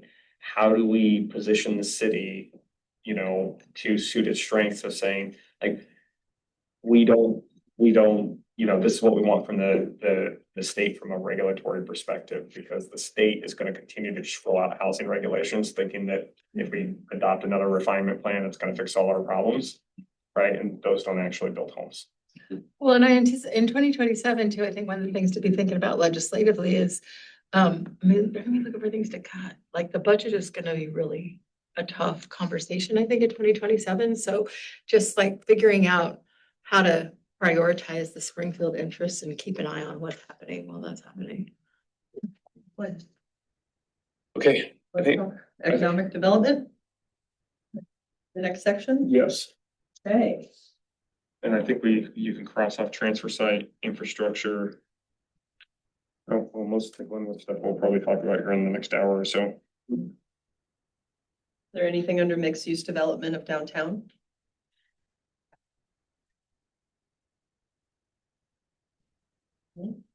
Give us the right to come back to that one. Okay, yeah, so under Glenwood. A couple things crossed off, refinement plan. Do we have a legal penalty if we do not follow something within our refinement plan? I mean, against the law, but Okay. It came out kind of funny. The adopted, but something in common sense doesn't seem to apply to the plan. What's our process in that case? Yeah, I actually think even though all of these things aren't blue, this is more of the SEDA. We can push Am I correct? It's a blend. Yeah. These into the SEDA discussion, so let's put a pin in that. Okay. Let's go down to North Gateway. I feel like this is gonna get bumped up. Like, I feel like this is gonna need to be a priority for the next few years, but that's my opinion.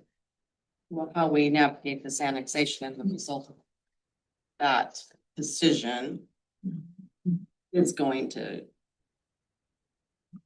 heavily impact this conversation, I think. I think I know, but how so in your mind? well, let's just be super careful not to get into a conversation around this annexation here. Yeah, Right. it's just. Yeah. Is it a traffic issue? Is that the kind of It's an the, economic development issue in my Okay. mind. yeah, I just wanted kind of the headline, not the. It's an economic development issue for me. It feels like it's both to me, and just the continued growth and interest and investment that folks are looking at in that area. Just feels like that's elevated the need for us to, I think of it as, yeah, we gotta get clear around, well, it feels like it's clear around land use, but we might have to, but also just the traffic impacts and concerns and stuff of what's happening out there at that interchange. I think it's just. And the other issue too is Travel Lane County's interest in the Royal Caribbean building. Like, there's a couple of potentially big things that could happen there. We won't know until we have. So just. I also think, and this is something I know you've brought up, several million times, is like there's still an opportunity at Gateway where Sears used to be and all of those things. And so what are the barriers and what's that look like? Well, first, I think we need to talk about North Gateway in the fall, right? Like I'm sure we'll start about the third item that we've mentioned about finding more time in the fall to get our head around. And the North Gateway piece is that UGB area, right? Which is, and we may, with how many new folks we're gonna have, we may have to ground folks on what those actual employment lands are. But I think this is gonna start with the basics, which is, hey, we've prioritized Glenwood up until this point because we wanted to get one of them done. If we're gonna ask the staff to move further on North Gateway, which I think is the right answer here, we're gonna have to figure out, where Nancy's gonna get the staff to do that, or ask Nancy to come up with the staff to do that, because I don't think there's a person to do that at this point. But that North Gateway area solves a couple of points. That's the employment lands that we had, right? So one of the questions that we've got to get grounded on from an economic development perspective is we're missing like buildable land. And it's got a ton of infrastructure problems associated with it. And then you get to the traffic. And then you get to the question around getting clear about what the council's strategy is about, like, it's in the process of on its own, it's going to turn into a medical center. Right? Is our goal tourism, medical center, campus industrial? Like, what is that conversation? So there's a couple big elements that we got to start talking about in the fall, knowing that nothing really is going to happen here unless we find the resources and staffing to come up with more in-depth people, or we start cloning alley, which I heard is not ideal. I just wanted to add, not to sound like a giant wet blanket, we do need to have a, capacity for planning, absolutely. But, let's say we solve that, then there's the whole issue of putting the infrastructure there with pipes, roads, electrical, that's a decades type of lift. So just being aware of what, we have a part, and then we have partners that also play a role in that, and getting that to where it's considered shovel ready or developed. The amount of work that council and SEDA is doing in Glenwood, transition that to that area would be about the same lift. As opposed to something like the Sears building, which has the infrastructure, so then you're just working on getting someone in there versus even getting someone to the site and serving. So maybe that's one of the questions for, right, the fall, because we'll know what this annexation is to ask, like, how many more, like, if we wanted to make North Gateway go, how many more people would that be? What would the actual resource requirement be?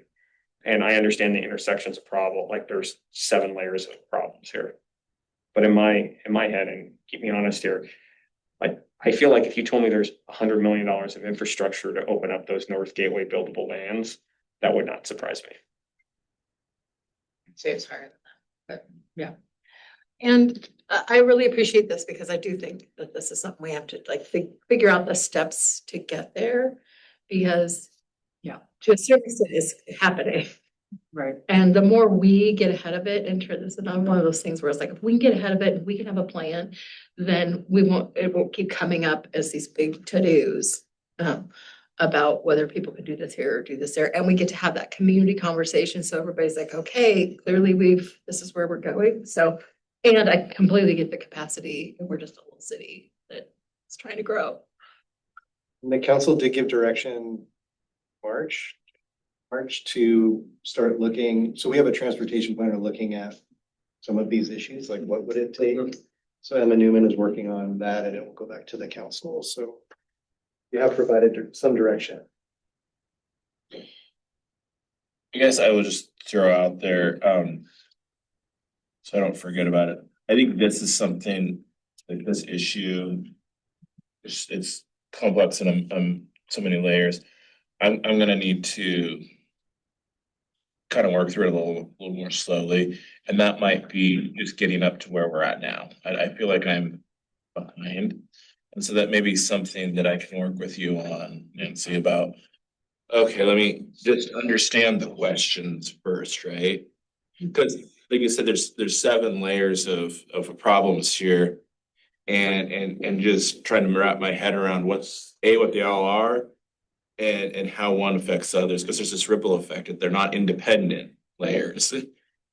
And how do I even start understanding the problem? I know I've had conversations about it, but I think just zooming out and being like, okay.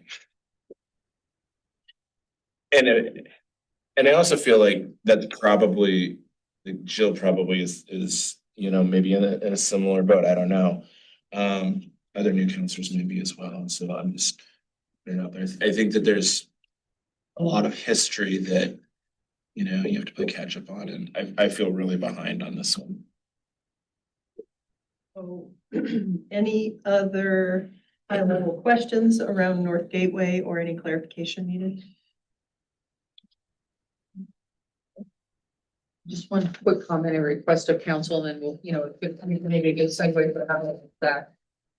We have been very purposeful about talking about Glenwood and seeing that through patient. And the reputation of our city is really important. And as we continue through Glenwood, we need to continue to talk about that so that when people are looking to potentially develop there or think about putting their business there, that we keep that as a top of mind awareness so that people don't get the impression that, oh, now that's shifted over here and Glenwood's not going to do anything further, because I think that's an easy thing to have people misinterpret. So I'm gonna say it and make sure that I have it right. So we are working the transportation problem today. Right? We have Emma looking for a transportation solution. Effectively, that is the only thing in North Gateway that is moving.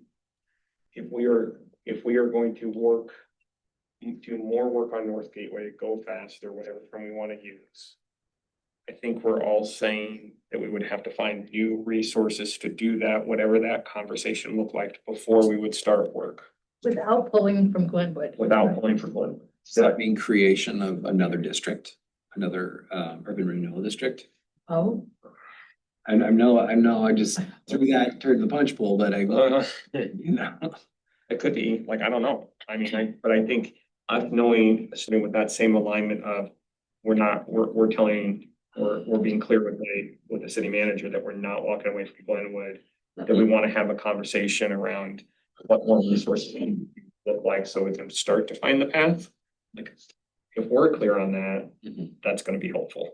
Right. And I think in my mind, I see the North Gateway area as more sort of phases and pieces and less of a, like Glenwood is like this, like we've created this slate, this, well, not, I won't say blank slate, but the North Gateway stuff, I think part of that sort of planning and problem solving could be like in these pieces of things that we do to just make it less messy as things are organically happening. So, I mean, maybe it is, but maybe it's not, like, yeah. So I think, but I really appreciate the call out of like, we are not abandoning Glenwood. We're moving forward with Glenwood, and the city is busting out in other areas. It almost seems like what I'm hearing you say, Sean, is like, before we really, like, you're not gonna really kind of wade into North Gateway, you're gonna jump in, right? And so make sure you're ready to be in before you get in, and that today really looks like finishing Glenwood, so that when Glenwood is to a place where staff can say, okay, you know, we've done our thing and we can kind of step back, that might be the time when we can jump into another area. But if we jump too soon, That's one alternative. The other alternative is to ask the city staff, city manager to tell us what that might look like or how much money we would have to come up with. Here's the thing we have to avoid. Like, this is the disaster scenario. Nancy pull all the Gateway people or the Glenwood people who were working Gateway. 5 months later, pull all the, you know. We're Gateway going back people. to where- Right. yeah. That's the thing we've got, like, no matter what, we've got to avoid that. Right. Then we're getting nothing done. don't start until you're ready to Yeah, start. how we start could be a discussion, it could be timing, whatever it could be, but we got to get some of this stuff finished. So are there proactive conversations we could be having, like looking at the different zoning requirements that we have right now? Like, are there areas that we want to talk about, maybe rethinking that, just North Gateway or? anywhere, but yeah, but just to kind of ground ourselves in what that vision could be. I think that's a great question, because when you look at North Gateway, and I know part of our morning is wet blanketing. We don't want to do that, but it just happens. But if you think about, North Gateway is a really vital, important place with an owner who's very interested. And then South Franklin is a really vital, important place with an owner that's very interested. And then Jasper, a couple of years ago, we were really knee deep in Jasper stuff, and then it so almost having that kind of more global look of all of the things in addition to Glenwood, and then making those decisions. Yeah, come up here, come in and see, like, and just, are there some proactive shifts that we might want to make? Are there any more questions around? I do have one question for, I guess, an educational topic later. When we started North Gateway, it was really a discussion about buildable lands and parcels over 25 acres, right? I think it would be helpful to just get a little bit more education about that available buildable land question again, and help us ground, like, are we still worried about parcels over 25 acres? Like, what role does sort of open, assembled land play from an economic development perspective? Because some of this goes back to pre-2015, and we might, like, collectively, we may have kind of lost the plot about, like, what are we trying to solve with some of this work, and why are we doing it? Like, maybe it's an ECDev 101 question, and it could probably just be in a memo, like a really short memo to say, hey, in 2015, we were chasing, buildable land. We're still worried about these size parcels. These size parcels are the ones that are up in North Gateway. This is why we're doing it. And how has the world shifted since those things were decided? And do we need to shift to match the world today? I'll just say this, my piece that I will probably always bring up in every council meeting is I'm a fan of incrementalism. So this, the smallest changes that we can make that achieve the best results, so that we can see, because we shouldn't have the hubris to expect that we can go and plan a district and expect it to come out as we expected. I think it's just so important for us as counselors and say, okay, what's the next smallest decision we need to make to help things move along?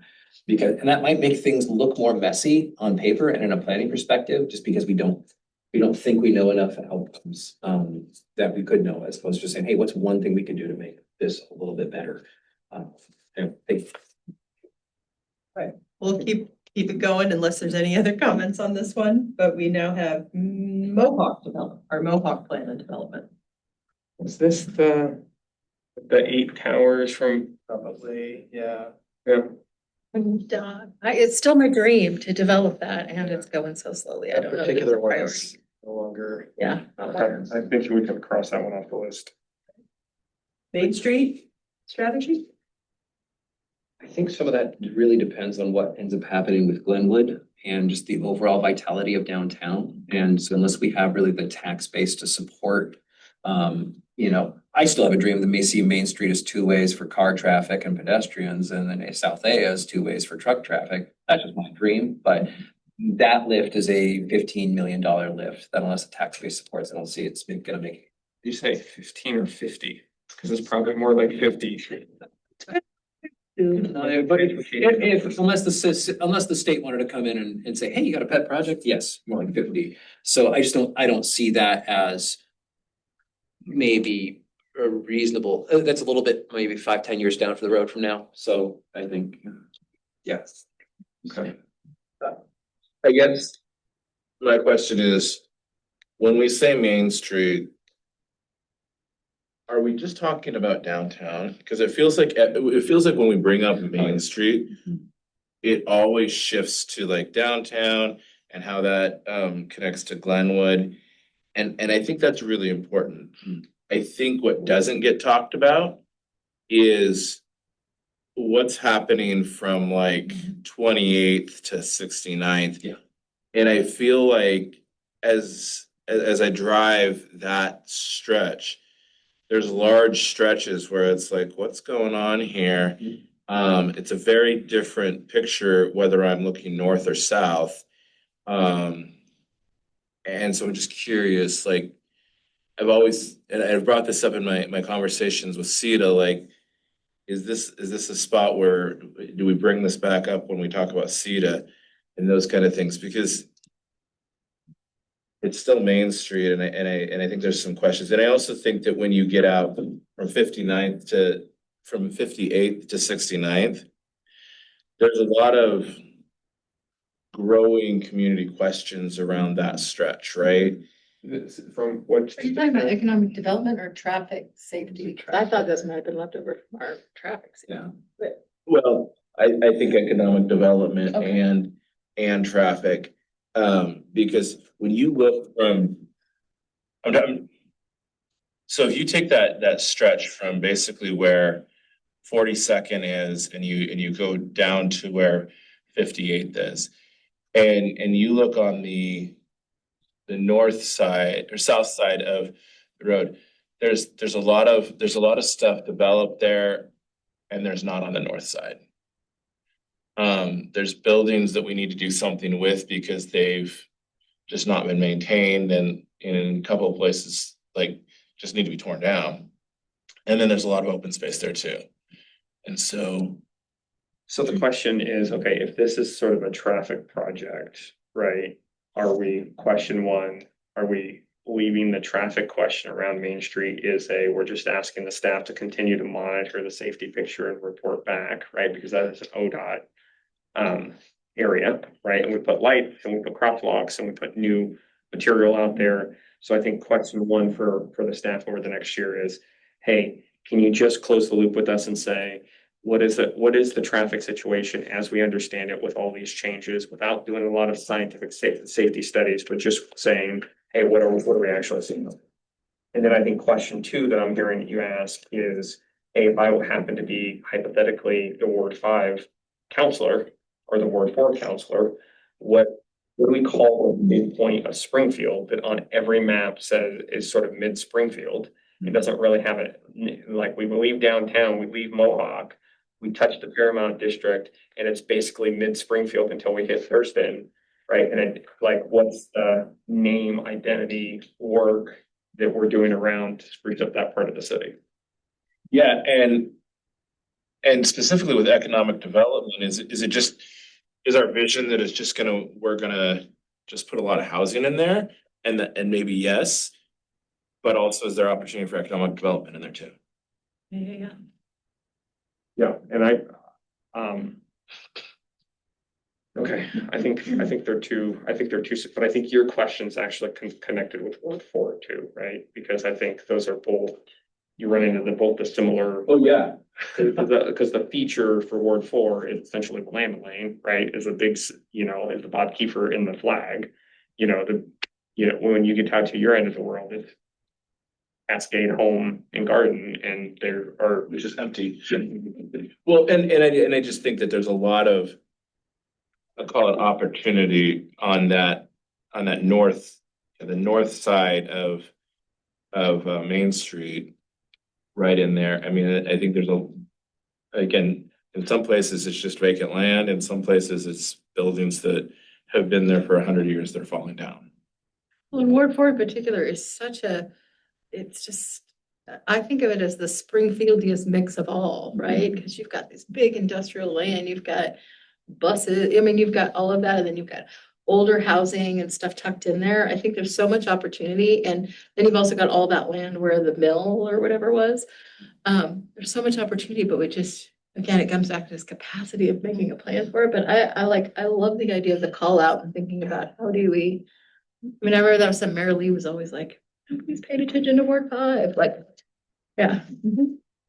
Like, who are we? So maybe what we can do is we could, if we continue to kind of refine this list, is just split it out into kind of two separate topics for a little bit and, you know, and answer the traffic question.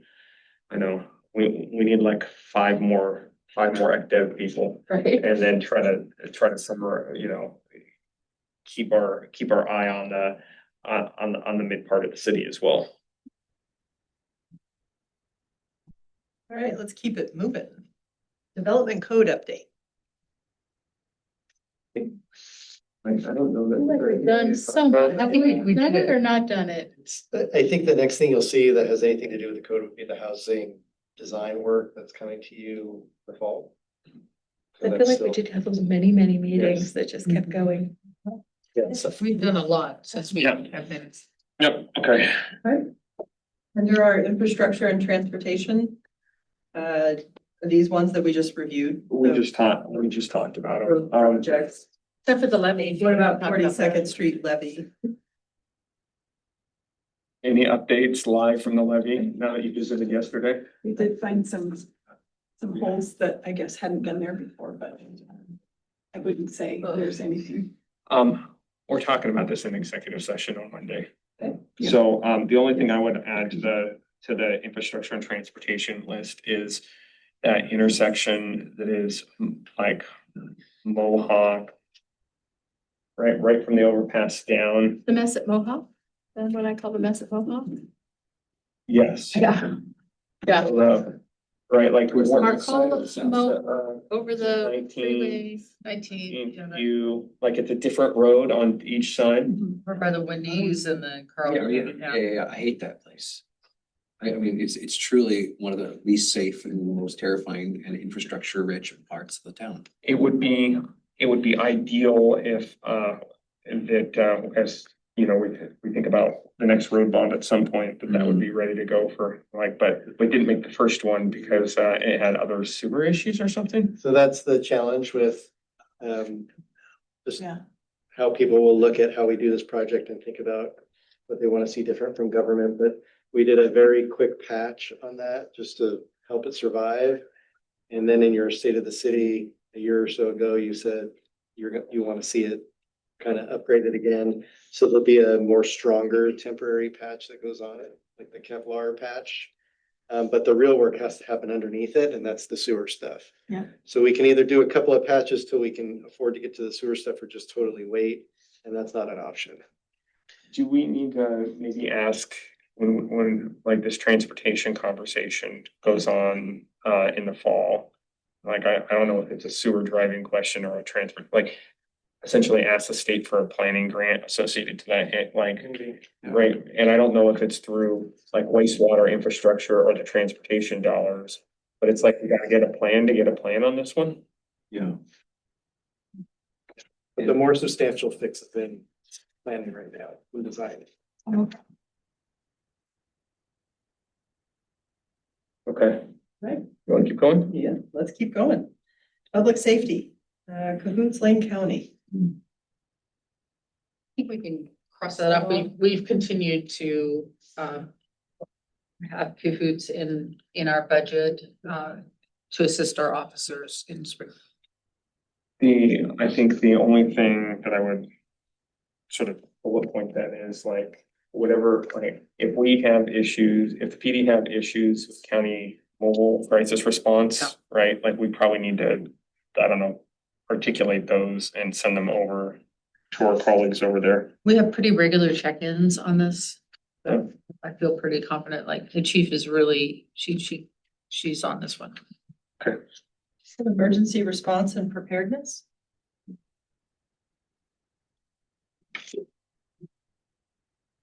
Anne's done such a good job. So many. Parts to deliver. Efforts.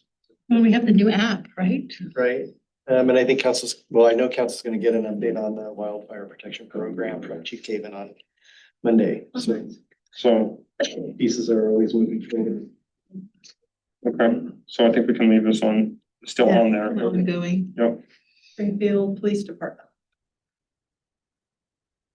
I think we're in a really good place with our police department. We continue to provide the annual use of force report, which it just gets better every year. They're just really on it. So this is, I think, a celebration checkoff. We've done governance. Well, I'm assuming that was fire governance, emergency services fund. Yeah. Okay, fire Need governance. to add the ambulance for future. Yeah. Somebody I else agree wants with that. to come on board with that. There needs to be, just to clarify, we need to add a bullet under here for fire governance. Ambulance. So Ambulance. emergency service fund is probably not like a typo. We need to add the ambulance fund. Okay. And the county is, is driving that work, but we do have a. Further discussion or clarification needed on those right now? Sustainability and compliance, we're cruising now. Environmental regulations, we talked about the other ones, is that all encompassing? Okay. No. State mandates, also. Talked about Jasper Natron. Does anybody, do we need to, the sewers being planned, right? Like, do we need to have maybe a longer conversation at some point about the utility board? So we put a sewer out there where there's no water. Right? Well, the sewer's out there, there's just development that wants to happen, the water board and the power providers are separate, so that's a discussion. And Sean, I'm not sure I'm completely, I don't know what this one is. I'm not sure I know what we're talking about with Jasper Natron. Maybe it's just a name I'm not recognizing. So, Bob Stroud. Keep going. yeah, so if you're driving up Bobby Schraub, you pass Quartz Park. Out on the left, there's a lot of land till you hit Brand S. Really what we're talking about is that empty land. And it's I think it's in the I think the UGB ends. I just didn't know that name. I'm very familiar with that, but I just didn't recognize the name, so thank you. So maybe add that here list next time you talk to Nancy, so you guys can dive into it, because there's a lot of convoluted like issues about how the power gets served, how the water gets served, like there's a lot of challenges to getting it developable. All right, and we've talked about everything under community engagement and quality of life. So. Ready for a break? I was gonna say, it is time for a break and we have some food. So I think what we've done in the past, just to clarify with everybody, we'll take like a 15-minute break, bathroom break, water, grab food. And then when we start up again with the SEDA conversation, it's perfectly okay to be eating while we're still doing this. So that sound good? Okay, so let's say 11:45, we will re-adjourn.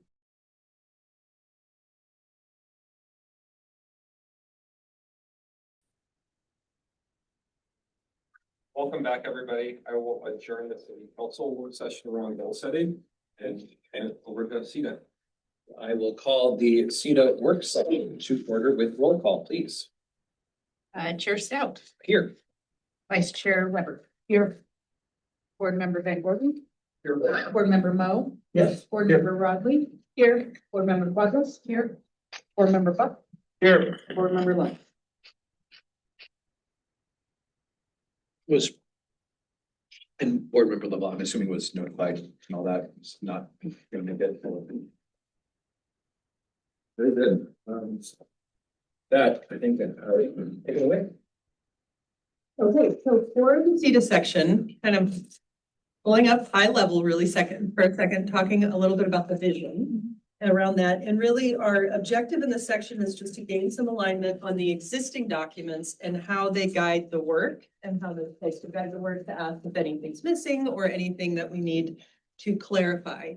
So I think turning it over to you, you want to kick us off? Thank you, Cheryl. I thought it would be helpful to talk through the relationship of your urban renewal plans relative to the existing policy. City of Springfield, just so you know how much of a tool and a resource it can be, and really how it drives the charge of the work. We talk a lot about increasing the property tax space with regard to SEDA, and we talk a lot about geographic areas with regards to SEDA, and those are specific to your urban renewal plans. I think I'll talk about it first like a funnel, wide at the top, narrow at the bottom. The city policies we have regarding land use, transportation studies, anything refinement plan related sets the top of the funnel. And what your urban renewal plans do a little bit more specifically is guide the special resource that we have to spend in these specific areas. The plans have a lot of flexibility in them, both Glenwood and downtown. And what they afford you the ability to do is to find ways to cure blight within these areas. They're required to relate to these larger policy documents around land use, transportation planning. And they give you the flexibility to kind of determine the strategy or vision you would like to get through. A lot of our goals within each plan focus on public-private partnerships, again, with the ability to increase the tax base, infrastructure improvements, public space improvements. And then within those plans and access to that resource, you can kind of start to define your own approach to the work. Where we found ourselves in both Glenwood and downtown is property acquisition with the intent of controlling the property to get to a desired development outcome. And what these plans do is give you the resource to be able to do that. I think I'll pause there, see if there are any questions.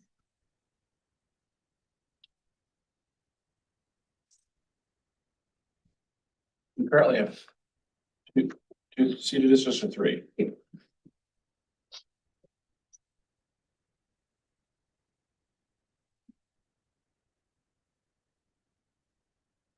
All crystal clear? I think so.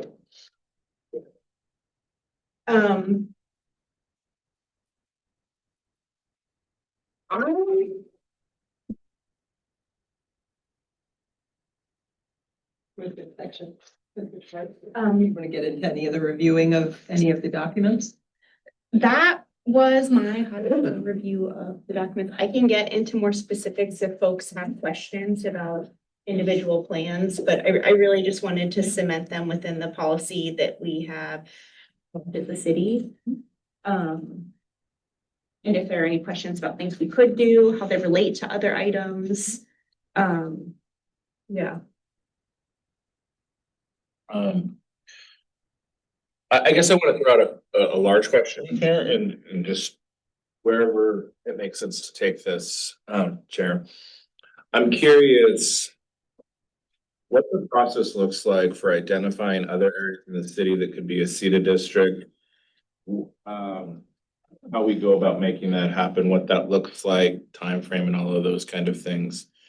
I'm curious about that. Takes public vote.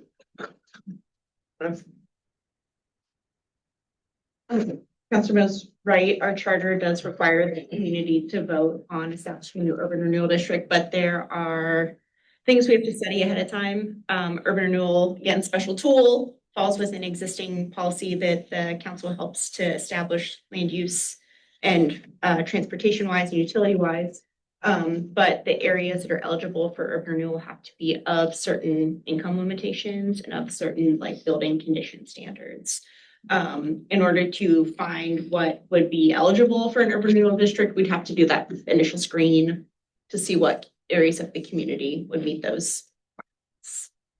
Have we got the ball rolling on any of that on any front at this point. And I think that is a conversation with regards to leadership and how much time that would take and where that falls with regards to priorities of the council and the board.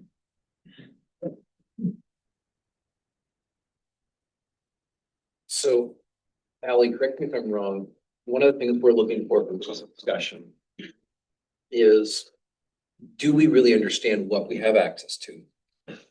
And do we really understand which levers we can pull next? And we understand also not only kind of what we have access to, but also our responsibility on the SEDA board to direct these two different districts that we have, Glenwood and downtown. I think what we want to avoid, or for the purpose of this conversation, what we want to avoid is going down too many rabbit trails with specifics on specific properties, but to have a coherent and shared, we sort of have permission, which is spelled out in the refinement plans for Glenwood and downtown. But as we get towards a vision of what we want to see there next, kind of what does that look like? We need to understand what's possible for us to direct and what's not possible for us to direct. Is that a fair statement for? Yeah, I think so. Yeah. We want to look at do we want to talk about downtown versus Glenwood first? And also, I think this is also an opportunity within our SEDA world to say, hey, how do we be making decisions? I think one thing that's come up over and over again has been, we want to say, what is the goal we're shooting for? Let's cross that line. And we can pause certain things, just as we pause certain properties because somebody wants to take a look at it. But what is the goal for each thing we're doing in here? Let's make sure we cross that finish line before we go on to something else. Unless, we have a major emergency or something that comes up, that's a different discussion, but political will is not necessarily an emergency above anything else. So, Alec, go ahead. So I have a question. What's the goal of SEDA? Great question. From a plan perspective, the goal of SEDA is to distribute the resource that we have within the districts accordingly. Enable the plans to increase our assessed value, right? So like if Alan's point is the right way for us to look at, leveraging the resources correctly, if it's not distributing resources to drive up our assessed value, right? Then at its simplest, that's our focus here. Cool. Should we be looking at the vision separately for each SEDA district? Or is it like one vision? How do I conceptualize that? Because it feels like they're in different places. I guess that's why I'm trying to unpack, okay. And I definitely appreciate you saying like what's possible and what's not. And I also wonder if the answers to those questions are different in the different districts. That's a really good question. So I don't want to steal your thunder, but I think it's helpful to look. We have these two different districts, but when we're wearing our SEDA hats, to make sure we're looking at both districts together. They do relate to each other. They have related to each other. I think that's very important. When we're looking at, I want to go back up to our mission. It's to promote economic growth in particular areas and the overall, value of our town in particular areas. And those areas are Glenwood and downtown. So just promote economic growth in those two areas is our mission. The vision of that looks like, how do we, that's where more specific refinement plans. The vision for Glenwood is, we're building this road, we're managing these properties, we're adding this infrastructure so that we can have really key developments. We spent all this staff time, so we have key developments that are truly going to boost property values and also investments in Glenwood and create a different city. Our investments in downtown are similar to that. We can't solve everything. We can't solve, you know, the 10,000 things that we want to do at once, but we might be able to solve the US Bank building. We might be able to solve some of the properties that we have. And say, what is going to be the best to drive economic value for this area? Ally, could you enumerate, you know, some of the things we obviously can do and also can't do as far as you're aware of? Sure. One of the items that you can do, which has been conducted in both districts, is property acquisition. Property acquisition with the intent of investment to increase the tax base. Your plan defines that as a very specific action that you're able to do.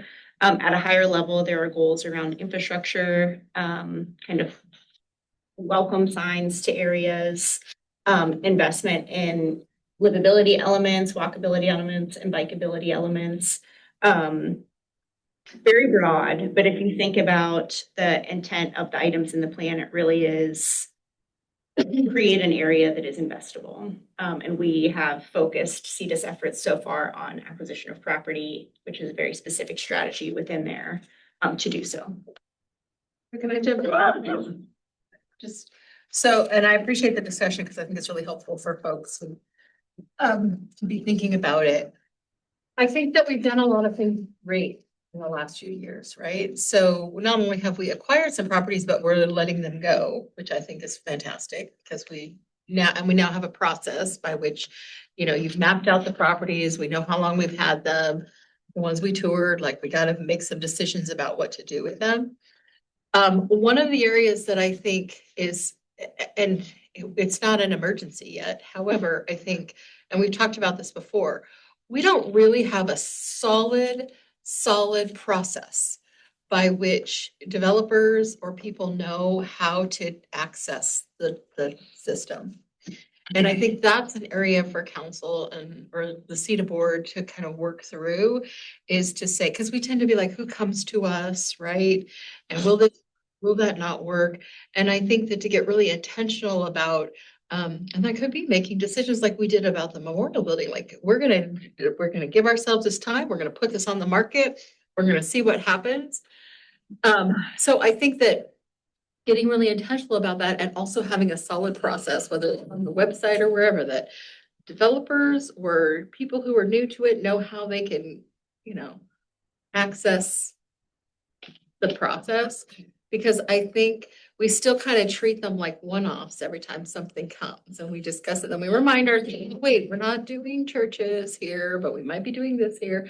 And it's difficult to have just like a solid process by which people know whether or not their project would work. And then to the other, like, kudos, like I think adding Campbell has been fantastic, right? And I realized yesterday when I was touring the building, like, and I'm no longer a part of SEDA leadership, so I'm not getting in conversations either. It's like, they might think, oh, these people look at this, look at this.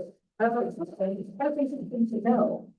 So I think it's periodic updates about like, what are the industries that are looking at things? I think could help us in thinking about how that develops. Dentist's office, and I know we've had, you know, a birthing center. Is it an extension of medical stuff? Or is it, so I think it'd be helpful for us to kind of understand so that we can also help shape, like, what does downtown want? You know, we've had people interested in putting schools and things down there, and then we have to have that conversation on the dais. It's like, does that work down there? So there could be some more prep work about what do we think fits. And to your point about the process, board member Rodley, I think Ally's been working on a template for some of the things that we're doing to really help community partners know, oh, you want to get involved with the property, here's what you can expect.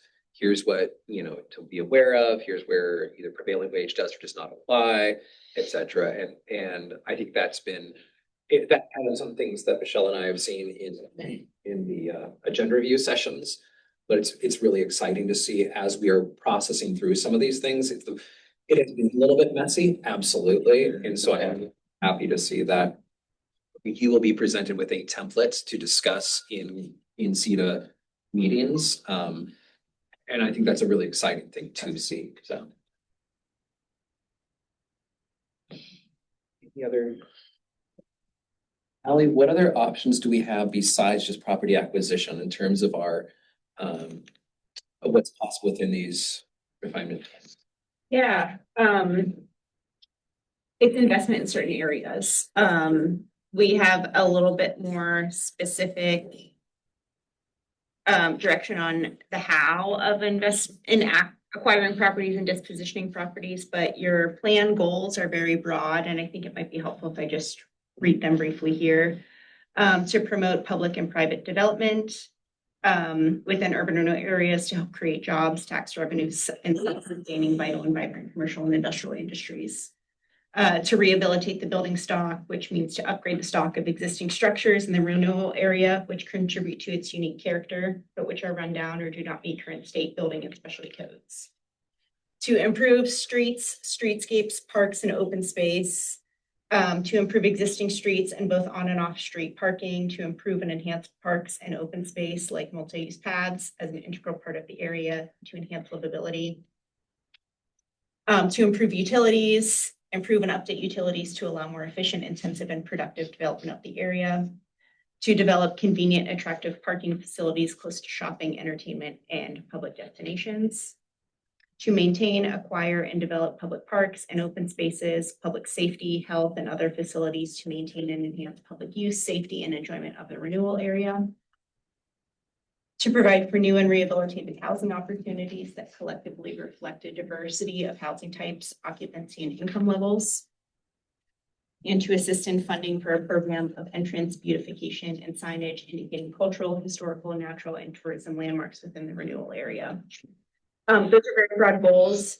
Acquisition is one of the way we can achieve those goals. It will not apply to everything. Like we won't buy land to improve utilities. The ways to achieve those ones that don't require property acquisition is planning, investment in analysis, and investment in completing these items.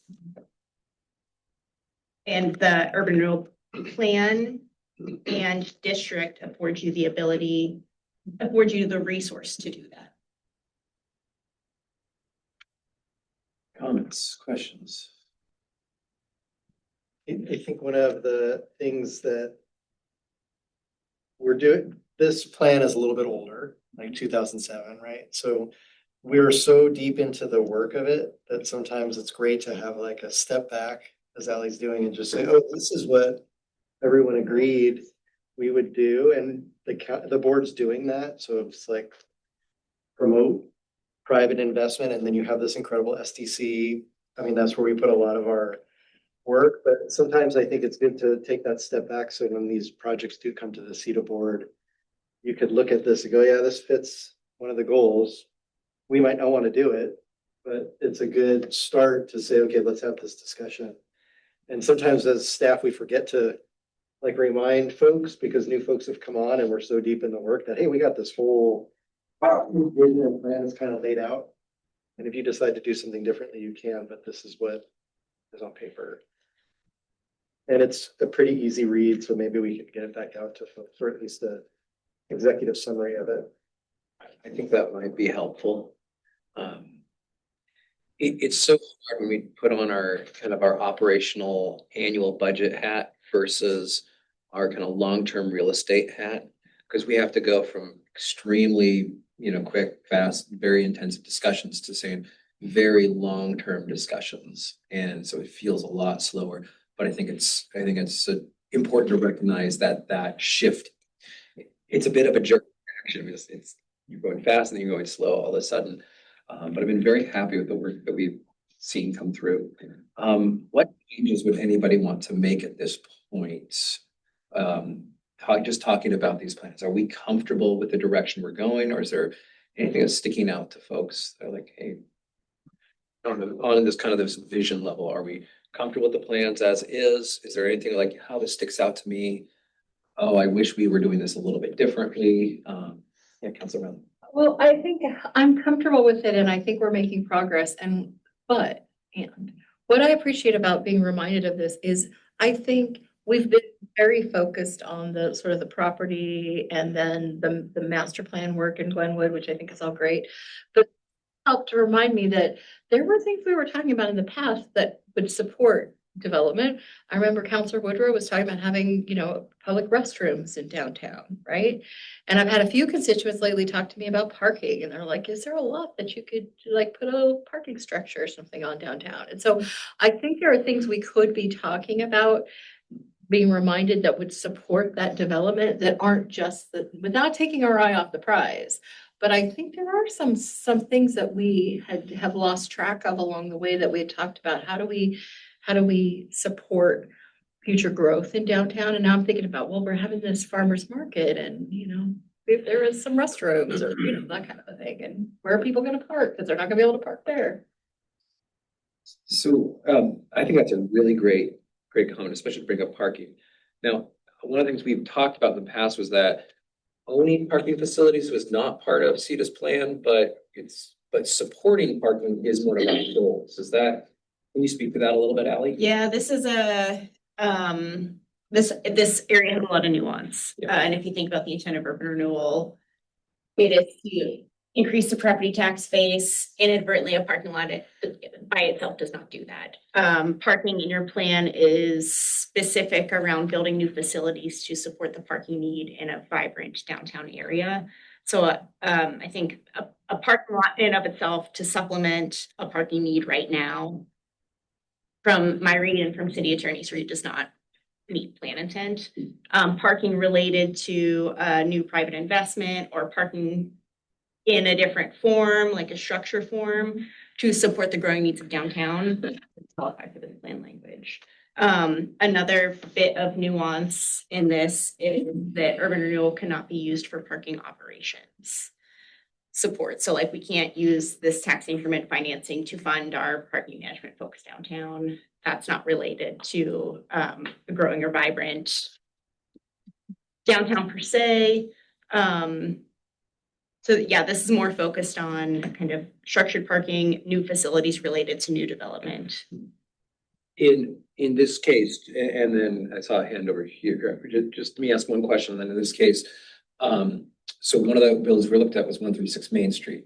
And one of the chief objections to that site was there's no parking here.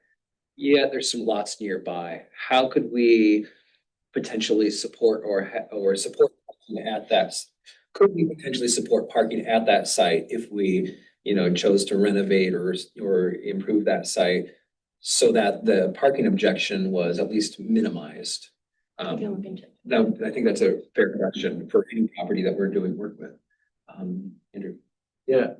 I guess again, I want to just expand on what Corey brought up in terms of like, in my mind, I call it like the micro infrastructure, right?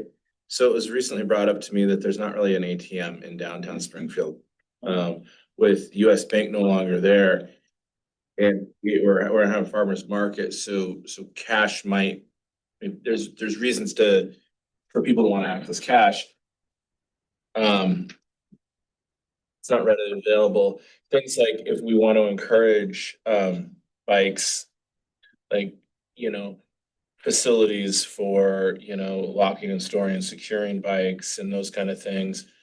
So like stuff like that, they're small, but they're important, right? It's all the little things. I mean, when we talk about parking, it feels like it's like a little bit bigger level, but there's all the other little things, and bathrooms are part of that. So how do we make it? How do we envision a downtown? And then same question in Glenwood, like how do we create this in a way that it does feel really functional and usable to individuals? Because if right now, if City Hall's closed and you have to use the restroom, where are you gonna do that? And if you need $20 for tomatoes, where are you gonna get that? So I think there's probably a couple ways to sort of think about this. One of this is some of the discussion I'm hearing, Ally, doesn't sound like we're talking to you about necessarily SEDA functions. Some of these are city functions. Fair. So one of the questions I think that could probably help that maybe just a crosswalk between when our colleagues on the city council and us talk, right, like what we're sort of jointly governing this area, like governing this area. What is the work the council's doing, right? Versus what is the work that the economic development agency is doing? And then I think that leads to this other question, which is, when we have sort of joint incentives, right? Because, you know, how do those actually, you know, collectively overlap with each other, right? Because you have more than one type of incentive, depending on which body you're actually talking about. So SEDA doesn't necessarily have to carry all the heavy lifting here, right? Because the city carries part of that as well. That would probably help crosswalk some of this. I think the parking question is real, but I think we're not all on the same story, right? Like, if you look at it from a technical perspective, you'll probably tell us that our parking situation is fine. If you look at it from a long-term perspective from a community, we're not really armed to really explain to people why the changes in parking that they're seeing mean that we're fine, right? Because it's kind of an abrasion point. But overall, I think when I think about the SEDA portion of today, it's like we've got to figure out how to push both conversations together to know that, like, if we're working on transportation issues, that's really about in downtown and Glenwood, that's really about developing, you know, allowing SEDA to function better, right? Like when we talk about a roundabout on South, you know, on McVeigh. And that would be the point when like more information around the plan and vision would help me, is to sort of to try to push these two conversations together to go, okay, no matter what, we're actually working towards the same goal. I just have to have a different hat on when I'm doing it around transportation versus, you know, when I'm talking about, I don't know, pedestrian lights downtown. So if I'm hearing that correctly, I'm seeing that we have different interests that we have to really kind of tease out. Hey, this is where we need to wear our SEDA hat, and this is where we need to wear our city council hat. Because we're representing these two different entities, in many ways, it's a blessing to be able to be in both seats, but also we have to just be really conscientious. Hey, this is where we're doing SEDA hat, this is where we need to put our city hat on. Some of it's going to be more directly involving a budget, perhaps. Yeah, and it's gonna help us on both fronts, right? Yes. One of them is when we do SEDA work is to just constantly remind ourselves that this is, like, we don't have to do all the heavy lifting with SEDA. And then with the city work, right, when we talk about transportation, infrastructure, public safety, right? And we could probably name 5 other things. We're all working towards the same collective goal. They're just tools, the same different tools.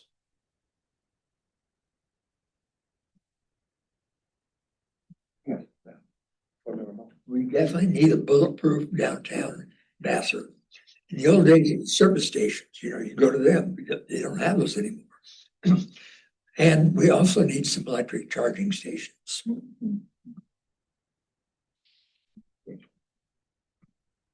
Appreciate that. Ali, correct me if I can ask, correct me if this is not the direction we can go.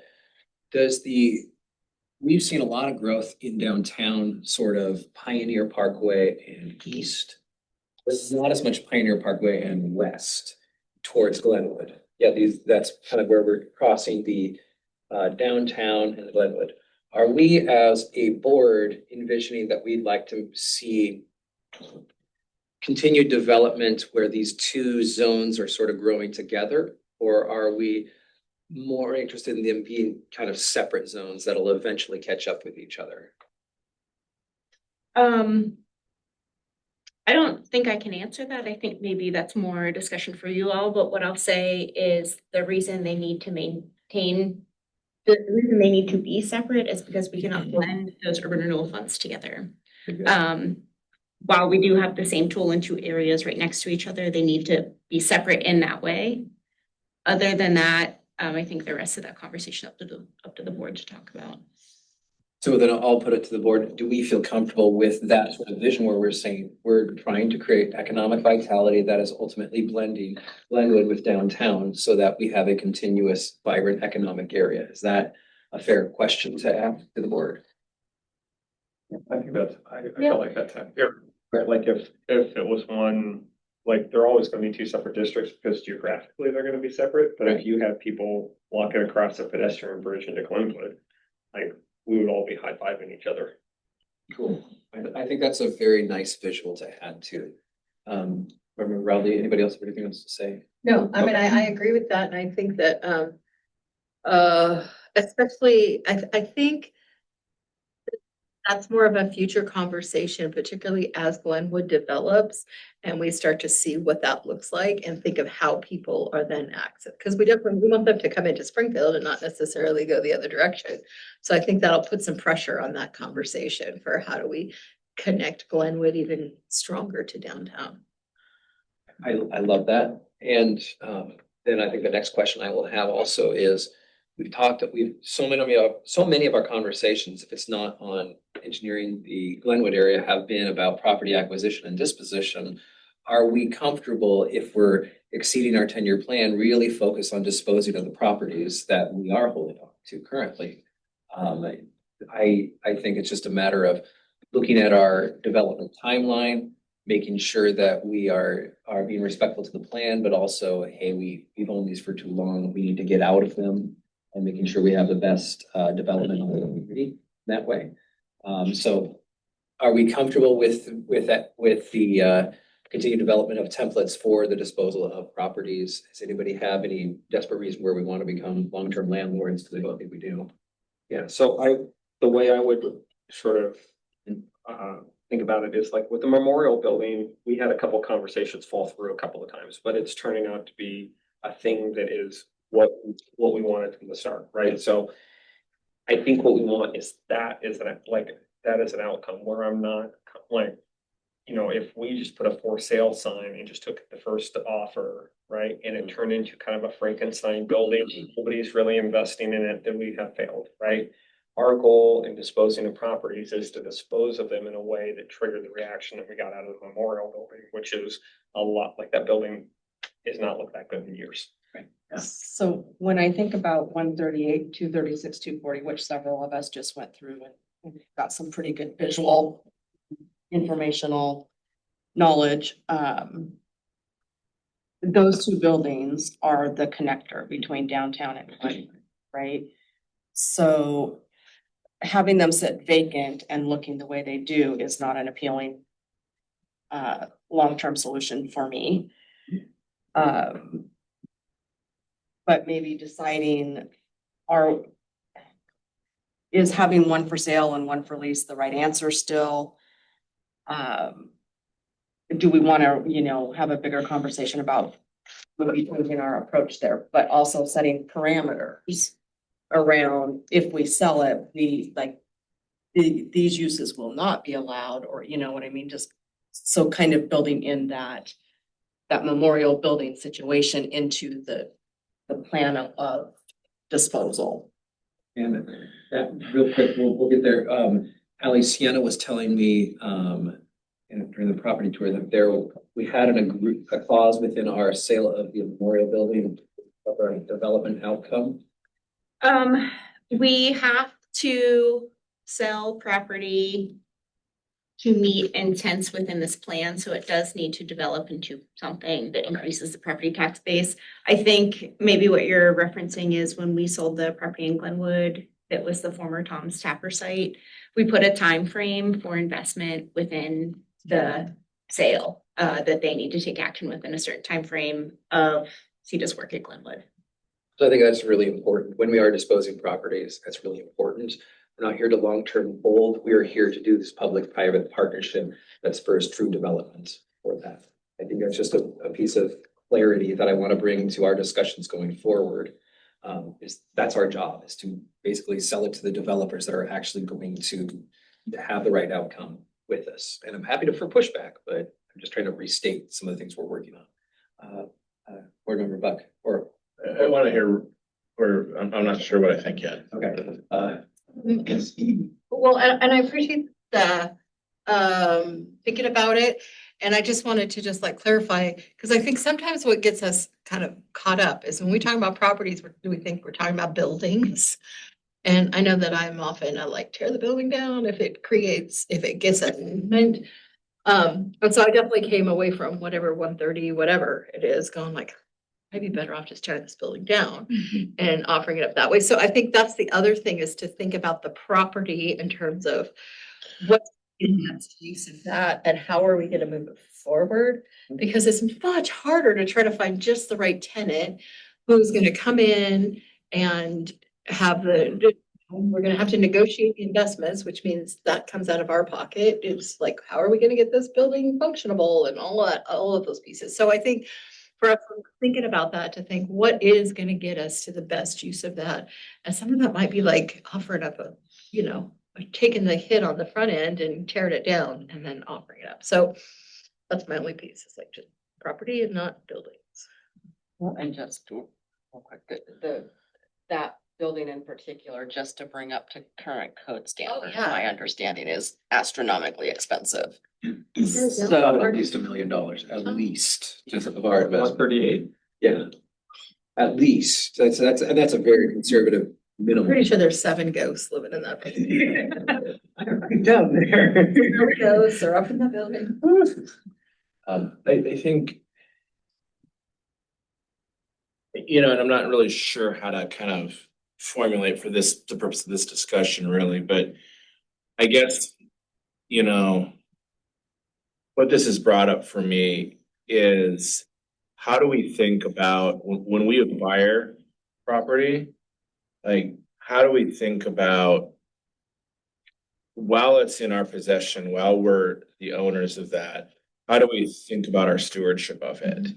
Because one of the questions that comes up for me, and the memorial building was getting resolved as I was coming on, so it was kind of like this, I was here to cross the finish line, but I had no real experience with the race, so to speak. But as I look at all 3 of those properties that we toured, it brings up the question, like, how do we get here, right?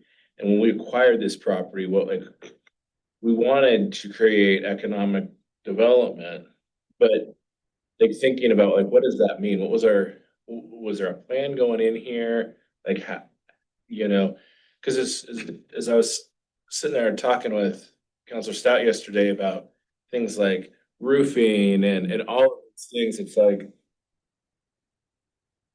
did we, and maybe it's SEDA's role to get ourselves into messy situations to see if we can't maneuver towards a situation. But it's like, it brings up those questions, and I don't really know what to do with those questions, but I just wanted to put them out there to the board that, like, those are the things that are coming up for me. It's like, and then I wonder, are we going to be having a similar conversation in 3 years about the US Bank building? And how do we not let that become the next 138? So we kind of started down the path with that, with our negotiations, so. I think this question about the US Bank building is worth flagging, right? Because I know we're in negotiations, we're doing the thing, but like where we've had smaller pieces of property off the beaten path, that if they've, not, let's say, been unsightly, they've been less challenging. That US Bank path is in a premier place, and we are the landowner of the owner of the worst looking building in downtown Springfield right now. And I don't know if maybe that's a discussion that I don't know whether or not we take that step just to tear it down, right? Like, and in the middle part, but like that building is going to continue to deteriorate awful quickly. And then I think all buildings have a story about how we got. Right, yeah, and it's not the same story, right? No, it is not. It is not the same story, but it also, I think, reminds us as a board, it's like we tend to jump from thing to thing to thing horizontally, right? And the staff has to work vertically, right? Like, so we could make these things very wide, and they don't all go forward at a fast pace. That's a fair statement. They don't all move fast, but for me, what I think about with some of these buildings that we own right now is how much are they costing the city just to sit vacant? And like, it could potentially be 30 years before, if anything ever happens to them, it could potentially be 30 years before something does happen to them. Great. So holding on to buildings for that long does not feel like a good plan to me. So I just kind of thinking out loud about what our new current vision is. You know, things have changed since those buildings were purchased. Priorities have changed. Board Member Buck, and I have one comment, but go ahead. I also just think, just to throw it in there, I could never really take this hat off completely, but you know, when we start thinking about the liability that goes with vacant buildings, right? You know, if you take this out, worst, you know, kind of a nightmare scenario, somebody gets into one of our properties, there's a fire, they die. Like the liability and the fallout from that is not insignificant. And so just thinking about those things. I think what I'm hearing among us and kind of the direction I'm starting to feel is that what we don't want to do is default into being default landlords. You know, you move into a new house, but you still own the old house, hey, we'll rent it out. Move to a new city, hey, we'll rent it out. It's not a very healthy position to be in. But when we start to think of, no, we're purchasing this property so that we have the opportunity to sell it to somebody who has a development vision.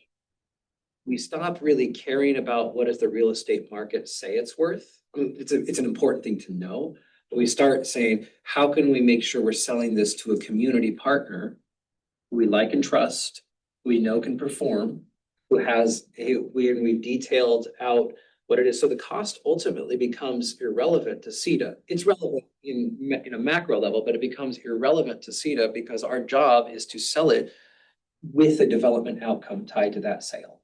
It's we always hear about these Italian villas that go for $1. Well, because there's a development outcome required to go along with those things. And I think that's, you know, great. I'd like one. Let's all go ahead.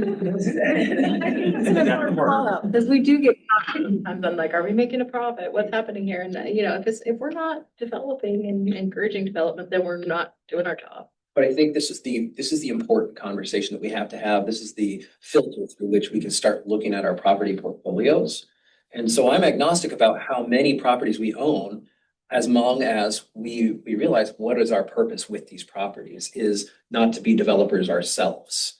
Consequences. Yeah, when we toured, one of the conversations that I guess it would be the commercial real estate gentleman communicated was that at our price point, we aren't actually bringing in a developer that would actually develop that building. And so I'm wondering, and this isn't necessarily what this conversation is for, but who are we talking to and who's talking to them? If it's simply the commercial real estate agent, perhaps it should be us saying, we are the ones that want this and we are the ones that are motivated in you coming in and doing that. And would that bring the right customer to the room? Because they were very clear with us, unless we were to give them away for $1, go ahead and pull that open because I know what that feels. I know it's starting to, I'm sorry guys. Other than giving it, like it's not even, we're not even talking to the correct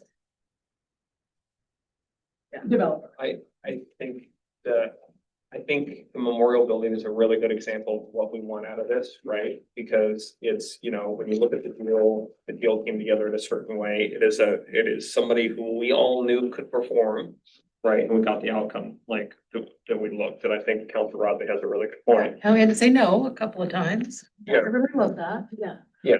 You know, we can take some risk from a financial perspective, but what we're trying to produce is that outcome that we're seeing down on A Street right now.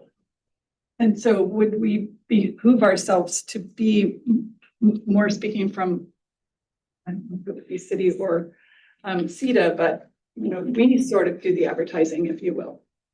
Because it felt like, and maybe there's a piece of this that I don't see, it felt like the commercial real estate gentlemen are just answering when someone knocks. I want to just go with that. So my first job out of college, or second was job out of college, was in commercial real estate. And that is the critique of any commercial real estate broker. And that's not to say anything negative about our current partner in Campbell. No. But what I am saying is that you point out something very true. I was having just a casual conversation even yesterday with somebody I know who's like, oh yeah, I know a few guys that might be interested in that building. Oh yeah, I know a few guys that might be interested in that building. And so I think just as in a way as city councilors, we're wearing a salesperson hat for the city.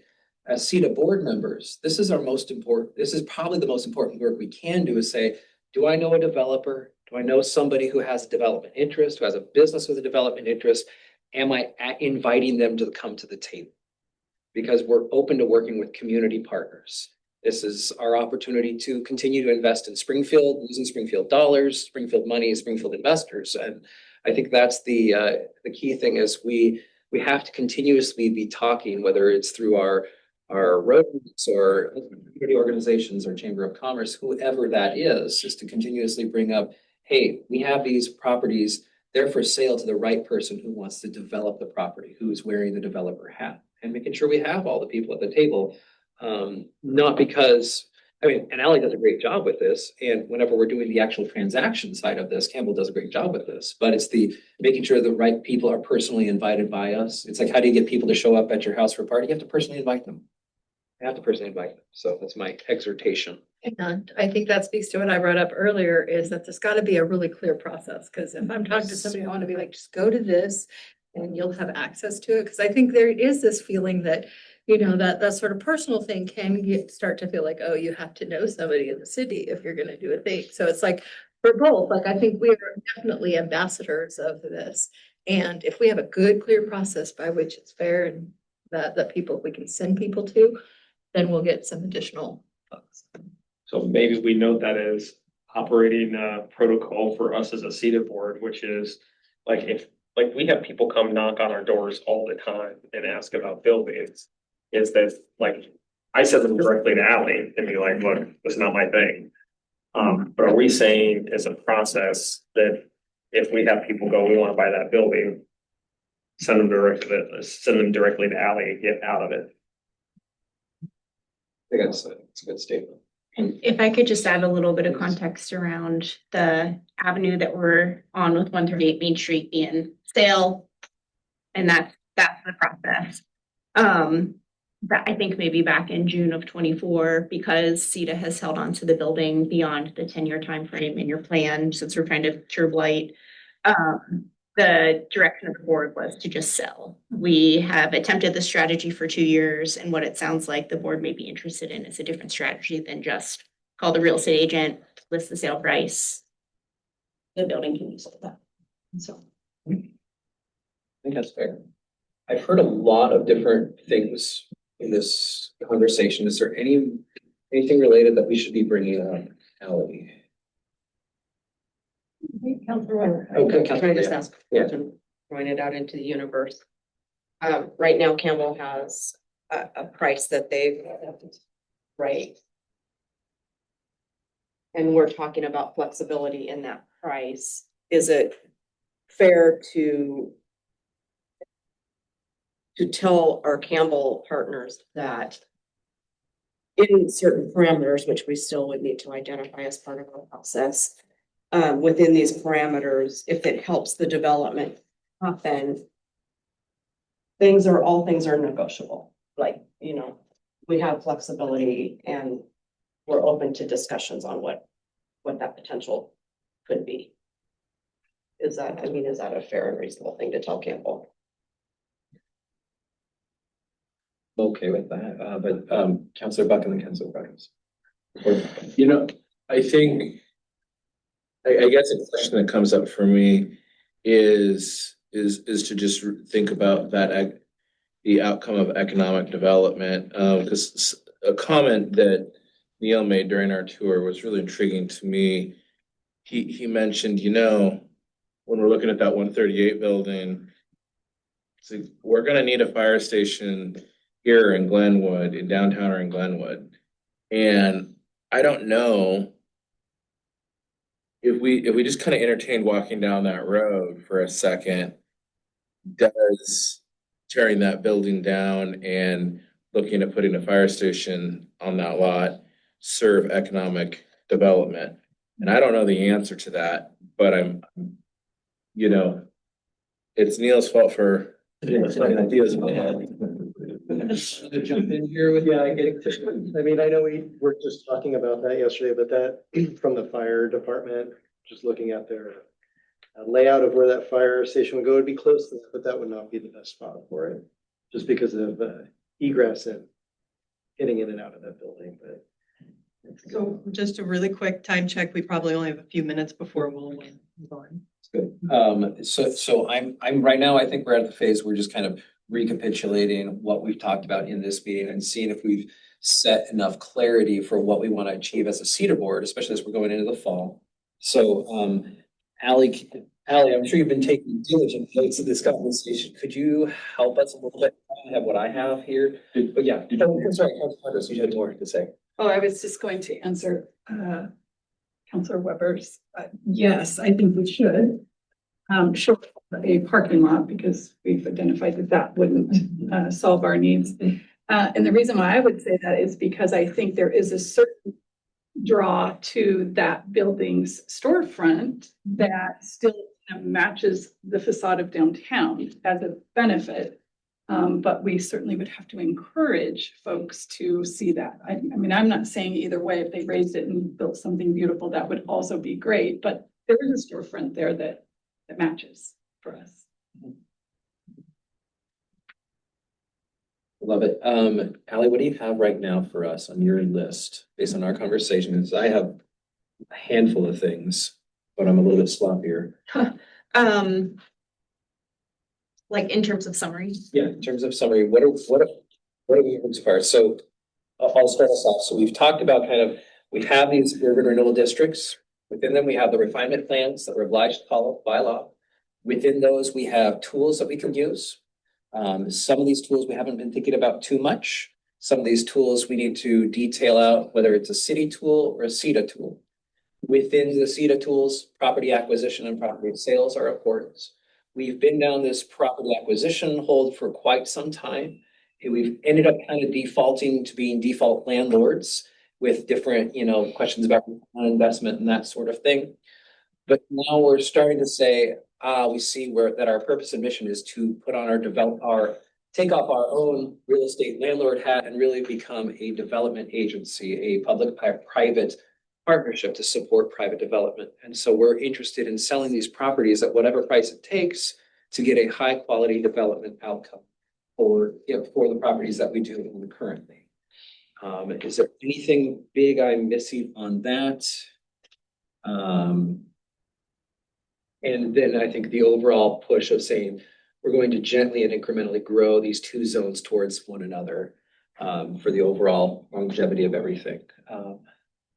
Any other comments or questions? Did we summarize okay? I think the only thing I'd add is the board's interest on consistent process. Yes. And the board's interest in not what the outcome or influencing the outcome of the process for development outcome. Yeah. Yes.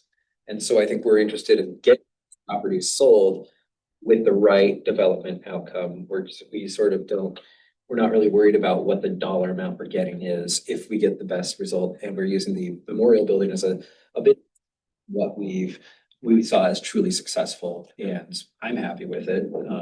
So far it seems to be good. So Especially if we can build that into like the sale contract, Yes. like we talked about with Tom's Tapper. And I think we did some of that with the whole red book. It's like, if we're gonna let this go for this, then we need to see development by this time or this or this or this, or these check-ins, I think is also really helpful. I think your Glenwood hotels are also something not to forget. Those were purchased by SEDA, SDCs provided to the hoteliers, low-cost loans. I mean, the SEDA board did a lot to get those 3 hotels, and now we're seeing it kind of come back with the taxes and TLT. anything else on this one? I'm happy with this discussion. Thank you. I think I'd just like to note a couple things to close the loop on last year's retreat. It'll only take a second.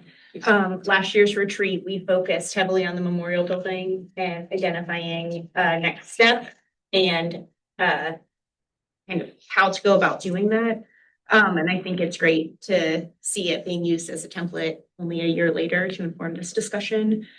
We also talked about continuing to focus on Glenwood, and just a reminder, at last year's retreat, Glenwood was just starting the annexation process, and we have annexed the property. We have navigated through the development code amendments. We are within the preliminary master plan submission timeframe.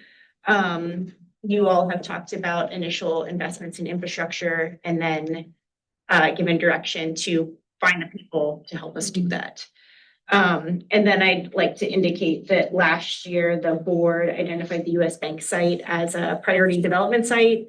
And as Councilor Rudley noted, that in April, we entered that exclusive negotiating agreement with building companies to start to invest resource in figuring out what that site can be in the future. So very productive last year. I think this year's conversation will be productive too for what's ahead. I think that's excellent. And just one last thing, disposition is not necessarily have to be immediate. For example, the US Bank building, we can hang on to it while we're doing the exclusive negotiating agreement. So we are allowed to buy ourselves time with what we are doing. Does need to be adjourned? That I adjourned the SEDA work session. We'll come back to council. So I'm gonna reconvene the council portion of the meeting so that we can talk about resource constrained projects. And this thing. That's everything. I'm going to note that the whole council is still present. Okay, good. Excellent. In the interest of time, this last section we had for resource constraint projects, which is really just listing anything that we want to capture in this conversation. It's not to deep dive into anything. We're not solving any problems. It's just what needs to get captured, knowing that there are definitely resource constraints. So are there things that is on your mind, things that we need to capture to the list that aren't currently captured? That aren't currently captured is resource constrained. That aren't, well, what would it be? It would be items that we would need to want to consider that would need to fit in the scope of work somewhere. And if so, that's probably a discussion for another day on how, but knowing that there are strained resources, is there anything else that needs to be? Oh, I think I would say the constant carryover of like deferred maintenance. That's like totally, because I'm thinking about the HVAC and I'm thinking about things that come up all the time that we don't have the money for, but are so important, and we just can't pretend like they're not there. That's the last one that came to my mind. Who's Kelly? Building for the city. I would also have residential roads. We've touched on that. But, we previously talked about that. North Gateway is a resource constrained, project.